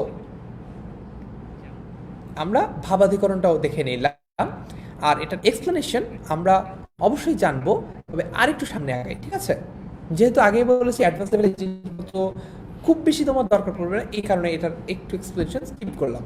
আচ্ছা, আধারাধিকরণ তিন ভাগে বিভক্ত: ঐকদেশিক, অভিব্যাপক এবং বৈষয়িক। আচ্ছা, সো দেখি আধারাধিকরণ কয় ভাগে বিভক্ত? তিন ভাগে বিভক্ত: ঐকদেশিক, অভিব্যাপক এবং বৈষয়িক।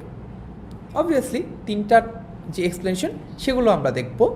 আচ্ছা, তারপর ঐকদেশিক আধারাধিকরণ কারক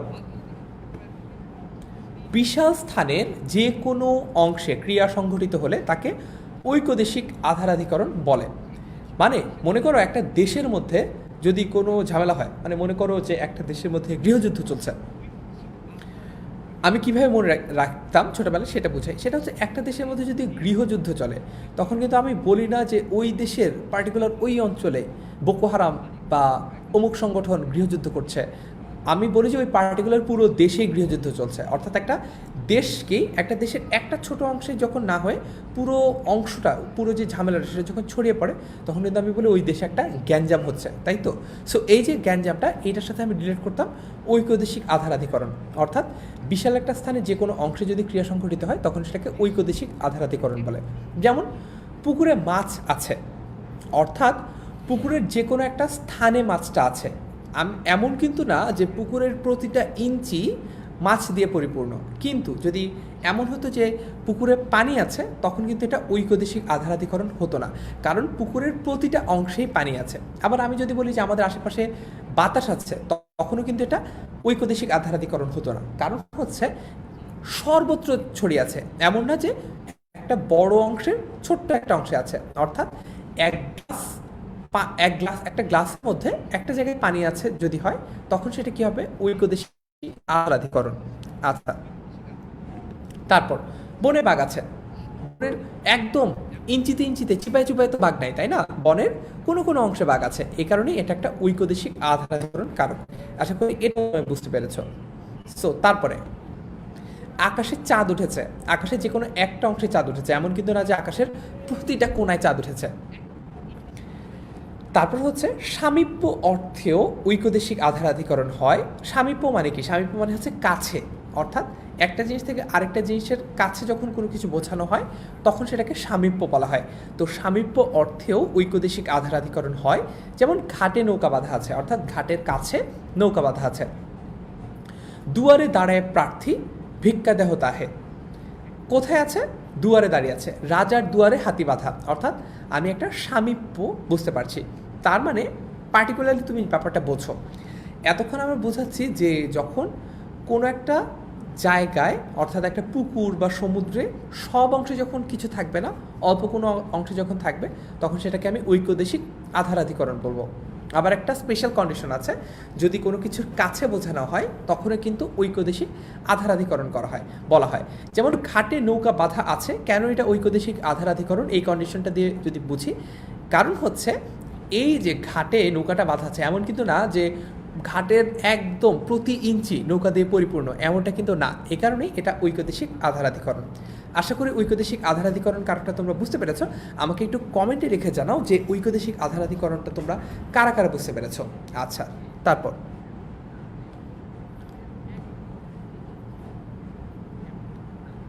এখন আমরা করব অভিব্যাপক আধারাধিকরণ কারক। কি ব্যাপক? অভিব্যাপক। আচ্ছা, তোমরা এই জিনিসটা কীভাবে মনে রাখবা আমি কি একটু বলবো। তোমরা কি ব্যাপন এই শব্দটার সাথে পরিচিত? যারা সায়েন্স ব্যাকগ্রাউন্ড থেকে এসেছো তাদের বেশি ভালো বোঝার কথা।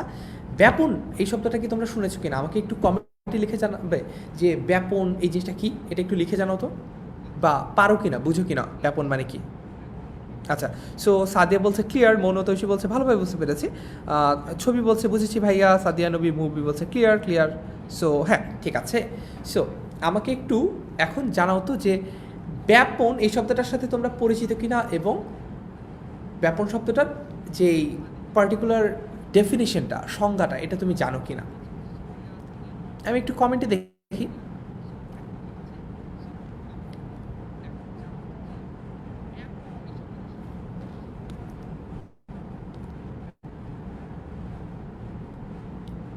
আচ্ছা, সো অনেকেই ব্যাপন শব্দটার অর্থ জানো। ব্যাপন মানে কি জানো? ব্যাপন মানে হচ্ছে যখন, মনে করো আমি এটার একটা ভালো এক্সাম্পল দিই। তোমরা তো সবাই ওই যে কর্পূর বা ন্যাপথলিন এটা চেনো। এটা যখন বাতাসে রেখে দেওয়া হয় অটোমেটিক এটা ছড়িয়ে যায়। কোথায় ছড়িয়ে যায়? সর্বত্র ছড়িয়ে যায়। বা হচ্ছে মনে করো আমি একটা গ্লাসে যদি পানি রাখি, পানি কিন্তু অটোমেটিক ছড়িয়ে পড়ে। তার মানে কিন্তু এমন না যে পানিটা গ্লাসে শুধু একটা পার্টিকুলার জায়গায় থাকবে, এর থেকে বের হবে না, এমনটা কিন্তু না। অর্থাৎ যেমন আমার ল্যাপটপটার উপর মোবাইলটা যদি রাখি, এটা কিন্তু ব্যাপন প্রক্রিয়ায় ছড়িয়ে পড়ে না, কিন্তু এই যে তরল বা বায়বীয় বিভিন্ন পদার্থ কিন্তু ব্যাপন প্রক্রিয়ায় ছড়িয়ে পড়তে পারে। অর্থাৎ আমি যেটা বোঝানোর চেষ্টা করছি সেটা হচ্ছে যখন এরকম ছড়িয়ে পড়ার মতো কোনো জিনিস হবে, অর্থাৎ পুরোটুকু বিস্তৃত হয়ে যখন থাকবে, অর্থাৎ ব্যাপন থেকে আমি অভিব্যাপক এটা মনে রাখবো।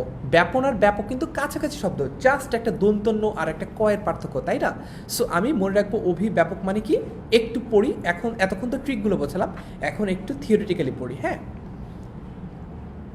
উদ্দিষ্ট বস্তু যদি সমগ্র আধার বা জায়গা ব্যাপ্ত করে বিরাজমান থাকে তবে তাকে অভিব্যাপক আধারাধিকরণ বলে। তার মানে ওই যে যেটা বলছিলাম যে মনে করো পুকুরে পানি আছে, পানিটা কিন্তু পুকুরের সর্বত্র ছড়িয়ে আছে, তাই না? ওই যে ব্যাপন প্রক্রিয়ার সাথে যেটা জানি সেটা আর কি। ঠিক আছে, আচ্ছা। সো সবচেয়ে ভালো কথাটা বলেছে হচ্ছে সুষময় ঘোর, যে বেশি ঘনত্বের স্থান থেকে কম ঘনত্বের দিকে বিস্তার লাভ করার প্রক্রিয়াই হচ্ছে ব্যাপন। হ্যাঁ, যখন হচ্ছে বাতাসে ব্যাপিত হয় একটা জিনিস তখন এটা অনেক বেশি দেখা যায়। ঠিক আছে, সো আমরা আশা করি এই ব্যাপারটা বুঝতে পেরেছি যে আমরা মনে রাখবো যে ব্যাপন মানে হচ্ছে সমগ্র জায়গায় ছড়িয়ে পড়া, আর অভিভাবক আধারাধিকরণ হবে কখন? যখন কোনো পার্টিকুলার এক্সাম্পল যেটা একটা জায়গায়, একটা সারফেস, একটা পুকুর, সমুদ্র বা হচ্ছে আকাশ বাতাস সবখানে যখন পুরোপুরি ছড়িয়ে থাকবে তখন সেটাকে আমরা বলতে পারবো অভিব্যাপক। যেমন তিলে তেল আছে, তিলের কি একটা অংশে তেল আছে যে চামড়ার উপরে তেল আছে বা চামড়ার নিচে তেল নাই, এভাবে আমি ডিটারমাইন করতে পারি? আমি কিন্তু মনে করি পুরো তিলটার মধ্যেই তেল আছে, অর্থাৎ তিলের সারা অংশব্যাপী তেল আছে। আচ্ছা, এই কারণে এটা কি হবে? এটা হবে অভিব্যাপক আধারাধিকরণ। নদীতে পানি আছে, নদীর সমস্ত অংশ ব্যাপ্ত করে পানি আছে। এরপরে আমরা বৈষয়িক আধারাধিকরণ কারক বুঝবো। ইন দ্য মিন টাইম আমাদেরকে একটু এক্সাম্পল লিখে জানাও যে অভিভাবক আধারাধিকরণ কারকটা তোমরা বুঝতে পেরেছো কিনা। সো আর এ রায়হান বলছে নদীতে পানি আছে, সাইদুল ইসলাম বলছে 1 ঘন্টা হয়ে গেছে। হ্যাঁ, অধিকরণ কারক তো প্রায় পড়ানো শেষ, এরপর যে অ্যাডভান্স পড়াবো সেটা তুমি না পড়তে চাইলে নাই, ছুটি। এটাই তো ডিজিটাল ক্লাসরুমের সবচেয়ে আনন্দের ব্যাপার, যে যখন ভালো লাগতেছে না তখন থেকে আল্লাহ হাফেজ। আচ্ছা, ঠিক আছে, সো তোমরা অনেকেই কমেন্ট করছো যে বুঝতে পেরেছি। সো আমরা পরের অংশটাতে যাই যে বৈষয়িক আধারাধিকরণ কারক কোনটা। বিষয় বিশেষে বা কোনো বিশেষ গুণে কারো দক্ষতা বা ক্ষমতা থাকলে সেটাকে বৈষয়িক আধারাধিকরণ বলা হয়। বৈষয়িক আধারাধিকরণ কোন ক্ষেত্রে বলা হয় দেখি তো। রাকিব অঙ্কে কাঁচা কিন্তু ব্যাকরণে ভালো। আমাদের সেনারা সাহসে দুর্জয়, যুদ্ধে অপরাজেয়। রকিব বাংলায় কাঁচা, অর্থাৎ একটা বিষয়ে কারো দক্ষতা বা ক্ষমতা বোঝানো হচ্ছে। এখন বলতে পারো ভাইয়া রকিব বাংলায় কাঁচা, এখানে ওর ক্ষমতাটা কই? আচ্ছা, সো ক্ষমতা এমন কিন্তু না যে ক্ষমতা থাকা মানে কিন্তু এমন না যে অনেক পাওয়ারফুল হতে হবে। ক্ষমতাটা কম থাকাও কিন্তু ক্ষমতা থাকা। তার মানে হচ্ছে, আমি তোমাকে আরও একটু সহজ করে বলি। মনে করো আমি যদি তোমাদেরকে বলি যে আমার এই ক্লাসটার প্রভাব তোমার ব্যক্তিগত জীবনেও আছে, ঠিক আছে, এটা যদি বলি। এখন প্রভাব শব্দটা প্রশ্ন করতে পারো তুমি যে ভাইয়া প্রভাব শব্দটা কি তাহলে পজিটিভ অর নেগেটিভ? এটাই কিন্তু তুমি ডিটারমাইন করতে পারো, বা এটাই কিন্তু একটা ডিফারেন্সের জায়গা। অর্থাৎ প্রভাব পজিটিভ হতে পারে, ইতিবাচক প্রভাব হতে পারে, আবার নেতিবাচক প্রভাব হতে পারে। ক্ষমতার ব্যাপারটা এরকম, কম ক্ষমতা হতে পারে, আবার বেশি ক্ষমতা হতে পারে। অর্থাৎ সক্ষমতাটা বেশিও হতে পারে, কমও হতে পারে। এই কারণেই রকি বাংলায় কাঁচা, অর্থাৎ রকির বাংলা বিষয়ক যে সক্ষমতাটা সেটা কম। আশা করি বৈশ্বিক আধারাধিকরণটাও তোমরা বুঝতে পেরেছো। আচ্ছা, অনেকেই কমেন্ট করে জানাচ্ছ যে তাদের বাংলার যে ক্ষমতাটা সক্ষমতাটা কম। আমারও বাংলার সক্ষমতাটা কম। আমি দেখবি যে প্রায় বাংলা কথার মধ্যে ইংরেজি কথা বলে। এই যে এক্স এফেক্ট নিয়ে একটা গল্প বললাম, তারপর হচ্ছে ওই যে এঞ্জেল উইল ফল, এই ধরনের ইংরেজি কথাবার্তা বললাম। অর্থাৎ আমার নিজেরও বাংলা বলার ক্ষমতাটা একটু কম। আচ্ছা, সো ক্লাসের পরবর্তী অংশ থেকে আমি চেষ্টা করব যে পারত পক্ষে ইংরেজি শব্দ না চয়ন করতে। দেখি পারি কিনা। অধিকরণ কারকে অন্যান্য বিভক্তির উদাহরণগুলো, এক্সাম্পল বলবো না, উদাহরণগুলো আমরা একটু দেখে নেই। প্রথম অবা শূন্য বিভক্তি আমি ঢাকা যাব না, বাবা বাড়ি নাই। তৃতীয় বিভক্তির উদাহরণ আমরা দেখতে পাচ্ছি, বাড়ি থেকে নদী দেখা যায়। তোমাদের জন্য একটা কাজ আছে, টাস্ক বলবো না, কাজ বলবো, ছোট্ট কাজ। সেটা হচ্ছে এই যে আমি পড়াচ্ছি, ক্লাসটা নিচ্ছি, তোমাদের কাজ হচ্ছে যখনই আমি কোনো ইংরেজি শব্দ চয়ন করব বা ইংরেজি শব্দ বলে ফেলবো কথা বলতে বলতে, তখন তোমরা আমাকে সেটা এখানে মন্তব্যের মাধ্যমে জানাবে। কমেন্ট বললাম না, মন্তব্য বললাম। তোমরা আমাকে এখানে এই জায়গাটায় মন্তব্য করে জানাবে যে ভাইয়া এই শব্দটা কিন্তু আপনি ইংরেজি বলেছেন, এটার বাংলা কি, এটা বাংলা বলতে হবে। তাহলে আমরা বাংলা এই ক্লাসের মধ্যেই বাংলা চর্চা করতে পারবো। আচ্ছা, সো আমরা আরও কিছু এক্সাম্পল, দুঃখিত, উদাহরণ দেখতে পাচ্ছি। সপ্তমী বা তে বিভক্তি, এ বাড়িতে কেউ নেই। অধিকরণে অনুসর্গের ব্যবহার, ঘরের মধ্যে কেড়ে তোমার আসন পাতিব হাটের মাঝে। আচ্ছা, তো আমরা এই ব্যাপারটা দেখতে পাচ্ছি যে অধিকরণ কারকেও কিন্তু অনুসর্গ ব্যবহার করা হয়। এখন আমরা বিভিন্ন কারকে একটু বিভিন্ন বিভক্তির উদাহরণ দেখব। আচ্ছা, একজন, হ্যাঁ, কী কী ইংরেজি শব্দ বলে ফেলেছে অনেকে। ইতোমধ্যে শরীফা বলেছে ক্লাস বলেছি আমি। আচ্ছা, ক্লাসের বাংলা হবে শ্রেণী। কিন্তু আমি যদি বলি যে তোমরা আমার শ্রেণীতে ঠিকঠাক মতো পড়ালেখা করবে, তোমরা আমার শ্রেণীতে দুষ্টুমি করবে না, তোমরা আমার শ্রেণীতে অন্য কাউকে বিরক্ত করবে না, তাহলে কি শুনতে ভালো লাগে? আচ্ছা দেখি, তাসলিমা সালমা বলেছে যে সো বলেছেন ভাইয়া, সো বলেছেন, ক্লাস বলেছেন, সো বলেছেন। আচ্ছা ঠিক আছে ভাইয়া, সো বলেছেন, ঠিক আছে, আর সো বলবো না, খুবই দুঃখিত। বিভিন্ন কারণকে শূন্য বিভক্তি আমরা দেখি। কর্তৃকারকে রহিম বাড়ি যায়, কর্মকারকে ডাক্তার ডাকো, করণকারকে ঘোড়াকে চাবুক মারো।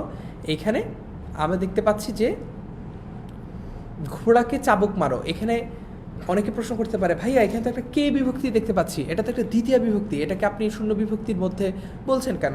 বলছি কারণ হচ্ছে এখানে ঘোড়াকে দ্বারা তো মারছি না, তাই না, ঘোড়াকে চাবুক দ্বারা মারছি। এই কারণে এটা শূন্য বিভক্তি হয়েছে। আর তোমাদের জন্য যে ছোট্ট কাজটা দিয়েছি বাড়ির কাজ, সেটা কি? সেটা হচ্ছে তোমরা আমাকে এই যে উদাহরণগুলো আছে তোমরা এগুলো লিখে আন্ডারলাইন করবে যে কোনটা কোন কারক। ঠিক আছে, এখানে তোমাদের কাজ হচ্ছে কোনটা কোনটা করণ কারক সেটা লেখা, মানে এখানে করণ কারক কোনটা সেটা আন্ডারলাইন করা, কর্মকারক কোনটা সেটা আন্ডারলাইন করা। ঠিক আছে, আচ্ছা, তো তারপরে দেখি অপাদান কারক কোনটা, গাড়ি স্টেশন ছাড়ে। ঠিক আছে, আচ্ছা একটু কমেন্টে, দুঃখিত, মন্তব্যে লিখে জানাও তো যে স্টেশনের বাংলা কি।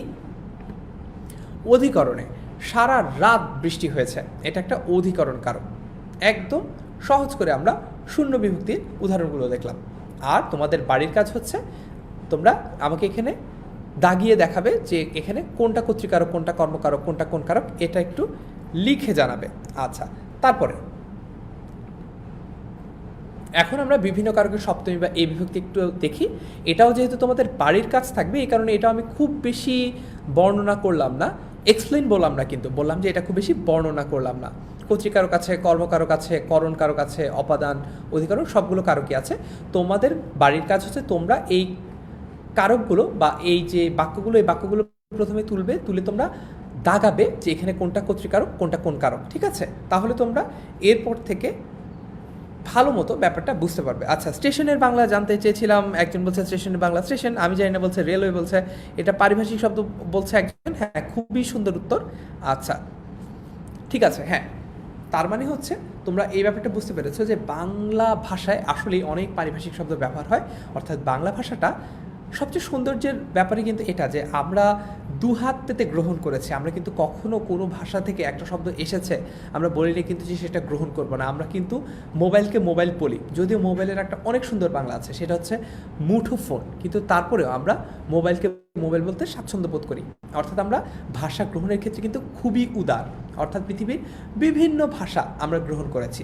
এটা নিয়ে মজার গল্প আছে, এটা নিয়ে মজারও কিছু ঘটনা আছে যে কেন আমরা পৃথিবীর বিভিন্ন ভাষা গ্রহণ করেছি, বলবো পরবর্তী কোনো একটা ক্লাসে। আজকের ক্লাস যেহেতু একটু বড় হয়ে যাচ্ছে, আজকের ক্লাসটা একটু দ্রুত আগাই। হ্যাঁ, আচ্ছা, তারপরে সম্বন্ধ পদ দেখতে পাচ্ছি। সম্বন্ধ পদটা কি? সম্বন্ধ পদ হচ্ছে যখন র বা এর বিভক্তি যুক্ত হয়, যেমন আমি যোগ র আমার ভাই, খালিদ যোগ এর খালিদের বই, তখন আমরা দেখতে পাচ্ছি যে একটা সম্বন্ধ পদ হয়। অর্থাৎ এখানে সাবজেক্ট বা উদ্দেশ্য কোনটা, উদ্দেশ্য যেটা, তার সাথে যখন র বা এর যুক্ত হয় তখন দেখা যায় যে একটা সম্বন্ধ পদ তৈরি হয়। অর্থাৎ অমুকের কিছু একটা, তমুকের কিছু একটা, জমুকের কিছু একটা, তখন দেখা যায় সেটা সম্বন্ধ পদ হয়। সময়বাচক অর্থেও সম্বন্ধ পদ হয়, যেমন কার থেকে কের হয়, যেমন আজি যোগ কার, আজিকার, অর্থাৎ আজকের কাগজ। এটাও একটু অ্যাডভান্স লেভেলের জিনিস, এটাও আমরা দেখব। আচ্ছা, তো অনেকে বলছে ভাইয়া মোবাইল মানে তো ভ্রাম্যমান। না, হ্যাঁ, মোবাইল মানে ভ্রাম্যমান মানে হচ্ছে যেটা নিয়ে চলাচল করা যায় সেটাই আসলে মোবাইল। আচ্ছা আচ্ছা, স্টেশনের বাংলা অনেকে বলছে যে স্থান, ঘাঁটি, ঠিক আছে। তাজকের আক্তার বলছে যে সাবজেক্ট বলেছি কেন, সাবজেক্টকে কি বলবো, উদ্দেশ্য। আচ্ছা, ঠিক আছে, উদ্দেশ্য বলবো। তো সম্বন্ধ পদের বিভক্তি ব্যবহারটাও আমরা এখানে দেখে ফেললাম। পূর্বে যোগ কার, পূর্বেকার ঘটনা, এটাও কিন্তু এখানে সম্বন্ধ, কারণ হচ্ছে কার থেকে কের হয়েছে, ঠিক আছে। আচ্ছা, কিন্তু কাল শব্দের উত্তর শুধু এর বিভক্তি যুক্ত হয়, যেমন কাল যোগ এর, কালের, বাক্য হচ্ছে সে কত কালের কথা। অর্থাৎ এখানে এই যে কালেরটা রয়েছে এটাই হচ্ছে সম্বন্ধ পদ। ক্রিয়াপদের সাথে সম্পর্ক না রেখে নামপদ বাক্যস্থিত অন্য পদের সাথে সম্পর্কযুক্ত হলে তাকে সম্বন্ধ পদ বলে। আমাকে কি একটু কমেন্টে লিখে জানাবে, আগের ক্লাসে যেটা পড়েছি যে নামপদ বলতে আমরা কোন দুটো পদকে বোঝাই, আমরা একটু কমেন্টে লিখে জানাই। হ্যাঁ, যে নামপদ বলতে কোন দুটো পদকে বোঝাই। তো সম্বন্ধ পদ হচ্ছে ক্রিয়াপদের সাথে সম্পর্ক না রেখে নামপদ বাক্যস্থিত অন্য পদের সাথে সম্পর্কযুক্ত হলে তাকে সম্বন্ধ পদ বলে। প্রশ্ন হচ্ছে সম্বন্ধ পদ কি কারকের মধ্যে পড়ে? কমেন্টে লিখে জানাও তো। আচ্ছা, সিফাত খান রাজ বলছে অ্যাডভান্স বলেছে। হ্যাঁ, ঠিক আছে, অ্যাডভান্স। হ্যাঁ, অ্যাডভান্সের বাংলা কি এটা একটু বলো। অগ্রবর্তী, ঠিক আছে। ফিজা বলছে নাউন প্রোনাউন, তারপর হচ্ছে প্রান্তিক বলছে বিশেষ সর্বনাম, কুলসুম আক্তার বিশেষ সর্বনাম বলছে, রজয়নাথ বিশেষ সর্বনাম বলছে, আবির কুমার শান্ত বলছে নাউন প্রোনাউন, ঠিক আছে। তো সবাই মোটামুটি বুঝতে পেরেছে। এখন যেটা বলছিলাম যে ক্রিয়াপদের সাথে সম্পর্ক না রেখে যে নামপদ বাক্যস্থিত অন্য পদের সাথে সম্পর্কযুক্ত হয় তাকে সম্বন্ধ পদ বলে। অর্থাৎ এখানে আমি যদি বলি যে খালেদের বইটা খুবই সুন্দর দেখতে হয়েছে, খালেদের বইটা আমি হারিয়ে ফেলেছি। দেখো, এই যে হারিয়ে ফেলা, এই যে এখানে ভার্বটা রয়েছে বা এই যে এখানে ক্রিয়াটা রয়েছে, দুঃখিত আবারও ইংরেজি শব্দ চয়ন করার জন্য, ভার্ব বলবো না, ক্রিয়া বলবো। তো খালিদের বইটা আমি হারিয়ে ফেলেছি, এখানে একটা জিনিস খেয়াল করে দেখো তো, খালিদ এই শব্দটা কি কোনোভাবে হারিয়ে ফেলা বা ক্রিয়াটার সাথে সম্পর্কযুক্ত? খালিদের কি এখানে কোনো কাজ আছে, বা খালিদকে কি কোনো কিছু বলা হচ্ছে? তা কিন্তু না। এখানে মূলত বলা হচ্ছে বইটা সম্পর্কে, অর্থাৎ এখানে মূল উদ্দেশ্য বা সাবজেক্টটা হচ্ছে মূলত বইটা, সম্বন্ধ পদটা হচ্ছে খালিদের। কেন? কারণ হচ্ছে নামপদের সাথে একটা সম্পর্ক এখানে দেখতে পাচ্ছি। নামপদ কোনটা কোনটা হয়? বিশেষ্য আর সর্বনাম পদ হয় হচ্ছে নামপদ। তার মানে আমি দেখলাম যে এইখানে খালিদের সাথে বইয়ের সম্পর্ক, খালিদের সাথে কিন্তু ক্রিয়ার সম্পর্ক না, খালিদের সাথে বইয়ের সম্পর্ক। এই কারণে খালিদেরটা হচ্ছে সম্বন্ধ পদ, আর বইয়ের সাথে যেহেতু ক্রিয়ার সম্পর্ক রয়েছে এই জন্য বইটা হচ্ছে ভিন্ন একটা কারক। আচ্ছা, তারপর মতিনের ভাই বাড়ি যাবে, এখানেও মতিনটা সম্বন্ধ পদ। আচ্ছা, বিশেষ দ্রষ্টব্য, ক্রিয়ার সাথে সম্বন্ধ পদের সম্বন্ধ নাই বলে সম্বন্ধ পদকে কারক বলা হয় না, যেটা আমি এতক্ষণ বলছিলাম। সম্বন্ধ পদের প্রকারভেদ আছে বিভিন্ন রকম। অধিকার সম্বন্ধ আছে, রাজার রাজ্য প্রজার জমি, তার মানে হচ্ছে রাজ্যটা কার সেটা, জমিটা কার সেটা প্রজার। জন্ম বা জনক সম্বন্ধ, গাছের ফল, পুকুরের মাছ। কার্যকরণ সম্বন্ধ, অগ্নির উত্তাপ, রোগের কারণ। উপাদান সম্বন্ধ, রূপার থালা, সোনার বাটি। গুণ, মধুরমিতা, নিমের তিক্ততা। হেতু বা কারণ, ধনের অহংকার, রূপের দেমাগ। ব্যাপ্তি সম্বন্ধ, রোজার ছুটি, শরতের আকাশ। রোজা রেখে শরতের আকাশকে আমি পড়ে ফেলছিলাম ভুলে শরবতের আকাশ। যাই হোক, রোজায় ধরেছে মনে হয়। ক্রম সম্বন্ধ, 5 পৃষ্ঠা 17 ঘর। আচ্ছা,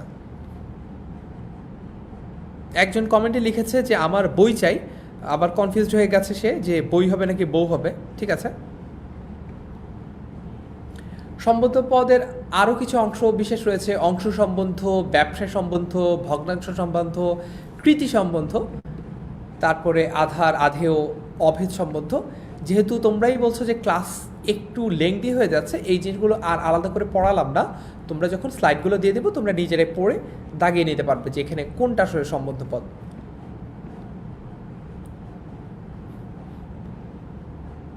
কর্তৃ সম্বন্ধ দেখতে পাচ্ছি, কর্ম সম্বন্ধ, কারক সম্বন্ধ, অপাদান, অধিকরণ। আচ্ছা, এখন আমরা একটু সম্বোধন পদ পড়ব। সম্বোধন পদ খুবই সহজ, যখন কাউকে কোনো কিছু বলে সম্বোধন করা হয়, ডাকা হয়, তখন সেটা সম্বোধন পদের মধ্যে বা আওতাভুক্ত হয়। সম্বোধন শব্দটার অর্থ হচ্ছে আহ্বান, যাকে সম্বোধন বা আহ্বান করে কিছু বলা হয় তাকে সম্বোধন পদ বলে। আচ্ছা, সো ব্যাপারটা তো বুঝেই ফেললাম। একজন বলছে আকাশ থেকে শরবত পড়ছে, ঠিক আছে, ওহে মাঝি আমাকে পার করে। এখানে ওহে মাঝিটাকে যেহেতু সম্বোধন করছি আমি, সেহেতু এখানে এটাই সম্বোধন পদ। সুমন এখানে এসো, এখানে এটাই সম্বোধন পদ। আচ্ছা, অনেকে বলছে ভাইয়া অনেক বেশি পড়া হয়ে যাচ্ছে, একদম দ্রুত শেষ করে দেবে। আর দেখি কতক্ষণ, 11টার মধ্যে ক্লাস শেষ করবো, ঠিক আছে? আর কোনো গল্প টল্প করবো না, কোনো ধরনের কোনো আজাইর আলাপ করবো না, ফাত্রামি করবো না, তাহলেই তোমাদের ক্লাসটা দ্রুত শেষ হয়ে যাবে, তাই তো? আচ্ছা, সো দেখা যাচ্ছে যে অনেক সময় দেখা যায় ওগো, ওরে, হে, ওগো এগুলো ব্যবহার হয়, তখন সেক্ষেত্রে সেগুলো কিন্তু সম্বোধন পদের সূচনা করে। ওগো তোরা জয়ধ্বনি কর। আচ্ছা, অনেক সময় সম্বোধনসূচক অব্যয়টা কেবল সম্বোধন পদের কাজ করে থাকে, আর অনেক সময় বিশ্বসূচক চিহ্ন স্থানে বসে কমার বদলে। যেমন ওরে খোকা, যাবার সময় একটা কথা শুনে যাস। এখন আমরা গুরুত্বপূর্ণ কিছু কারক পড়াই, এবং যেহেতু ক্লাসটা একদম শেষ পর্যায়ে চলে এসেছি, আমরা আর একটু দ্রুত আগাই, ঠিক আছে? 10 মিলে করি কাজ, কর্তায় সপ্তমী দাগিয়ে দিয়েছি তোমাদের জন্য যাতে তোমরা বুঝতে পারো। রাকিবকে যেতে হবে, কর্তায় দ্বিতীয়া। ধোপায় কাপড় কাচে, কর্তায় সপ্তমী। ধোপাকে কাপড় দাও কিন্তু আবার অন্য কারক হবে, তাই তো? এটা কিন্তু আমরা অলরেডি ক্লাসে বুঝেছি।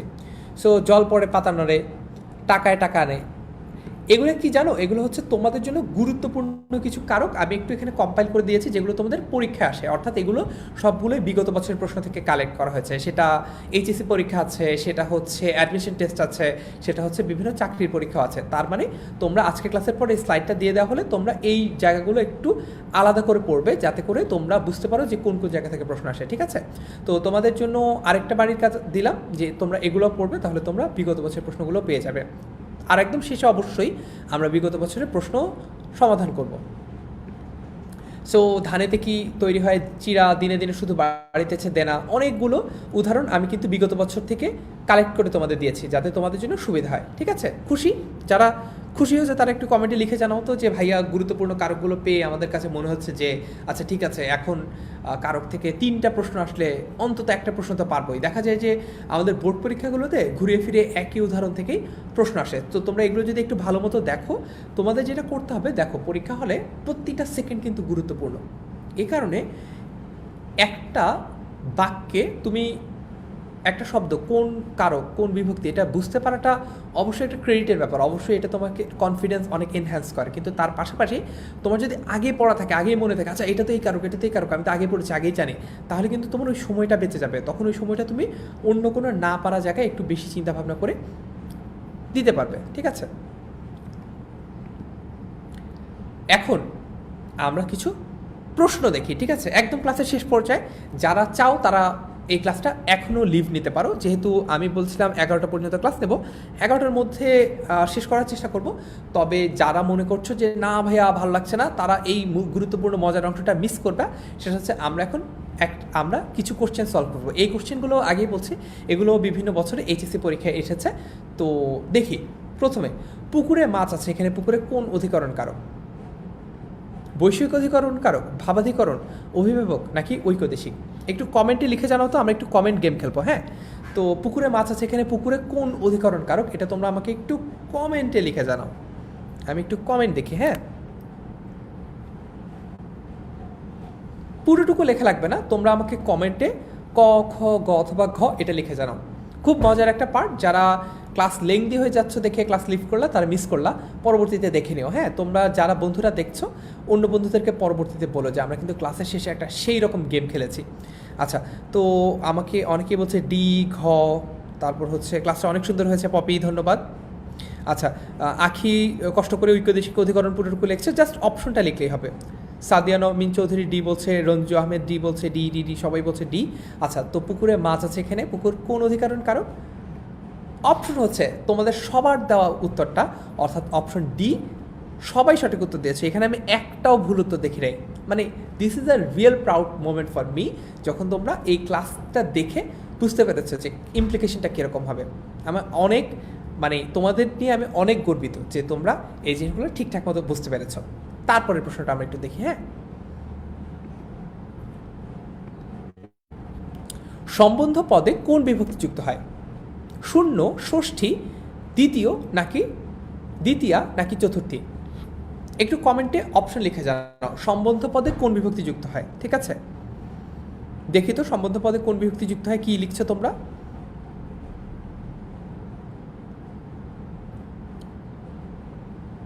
আচ্ছা, সিফাত শিহাব বলছে গ, হাসান জুবাইর বলছে খ, রুবাই বলছে খ, নিশাত তাসনিম একের ডি বলছে, মানে প্রথম প্রশ্নটার উত্তর বলছে।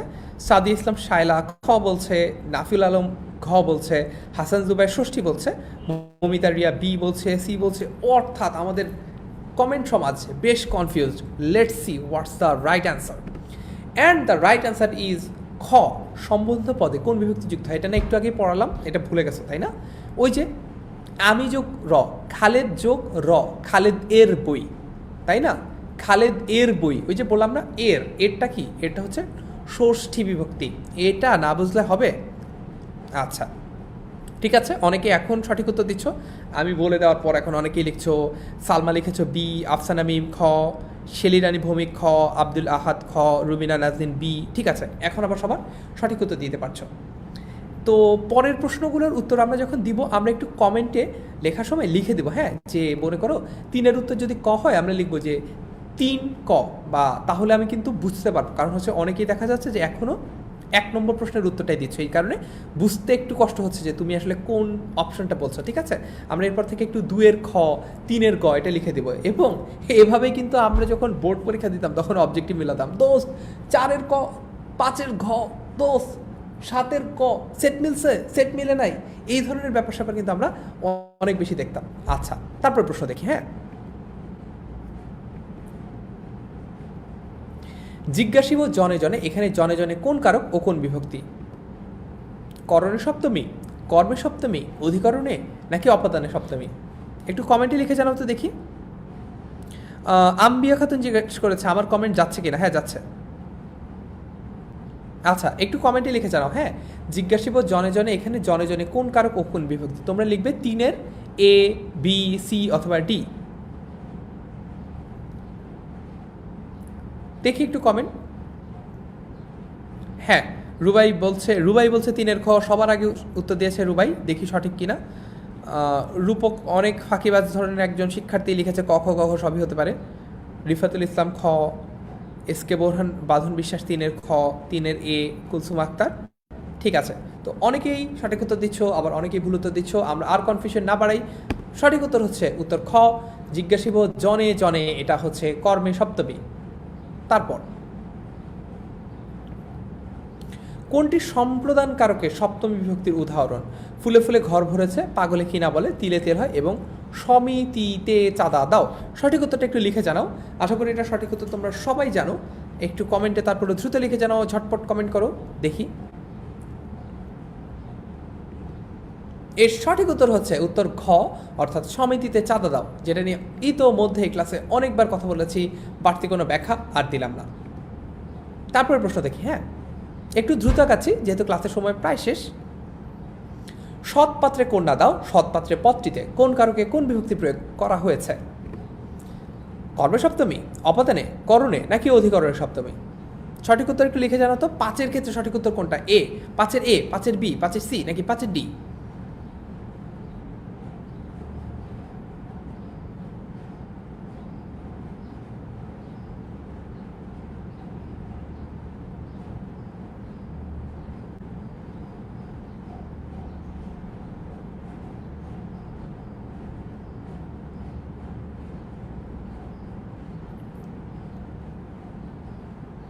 হ্যাঁ, অনেকেই সঠিক উত্তর দিচ্ছ। 5-এর ঘ বলছে অনেকে, বিভিন্ন জন বিভিন্ন উত্তর দিচ্ছে। আচ্ছা, ঠিক আছে, 5-এর বিটি বলছে অনেকে। আমরা একটু সঠিক উত্তরটা দেখি। সঠিক উত্তর হচ্ছে ঘ, অর্থাৎ করণে সপ্তমী। আচ্ছা, তারপরে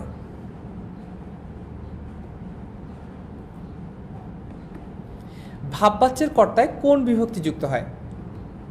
অপশন এ শূন্য দ্বিতীয়া ষষ্ঠী, অপশন বি ষষ্ঠী অথবা দ্বিতীয়া, অপশন সি দ্বিতীয়া তৃতীয়া শূন্য এবং অপশন ডি শূন্য তৃতীয়া ষষ্ঠী। সঠিক উত্তর হচ্ছে অপশন খ। আচ্ছা, তো আমাদের আজকের ক্লাস টাইমটা যেহেতু অলরেডি শেষ হয়ে গেছে, আমরা চেষ্টা করব যখন স্লাইডটা আমরা দিয়ে দিব আরও কিছু প্রশ্ন আসছে। অর্থাৎ এখানে তো আমি 6টা মাত্র কোশ্চেন সলভ করলাম, এখানে তোমাদের আরও কিছু কোশ্চেন আছে যেগুলো বিগত বছরের বিভিন্ন প্রশ্ন থেকে কালেক্ট করা। অর্থাৎ 15টা প্রশ্ন দিয়েছি তোমাদের জন্য, সেগুলো তোমরা দেখে সলভ করে নিও। তোমাদেরকে আজকের ক্লাসটা আমি আর বেশি টানবো না, যেহেতু তোমরা অনেকেই বলছো ভাইয়া আরও অনেক ক্লাস আছে। তো আমরা আজকের ক্লাসটা এখানেই শেষ করছি। তোমাদেরকে স্লাইডটা আমাদের পক্ষ থেকে দিয়ে দেওয়া হবে, তোমরা স্লাইডটা দেখলে আরও ইন ডিটেলস জানতে পারবে এবং তোমরা সব কিছু মনে রাখতে পারবে। ঠিক আছে, সো কারো যদি কোনো প্রশ্ন থাকে আমাকে একটু লিখে জানাও, আমি একটু দেখি। আচ্ছা, এখনও তোমরা প্রশ্নের উত্তর দিচ্ছ, ঠিক আছে, খুবই ভালো।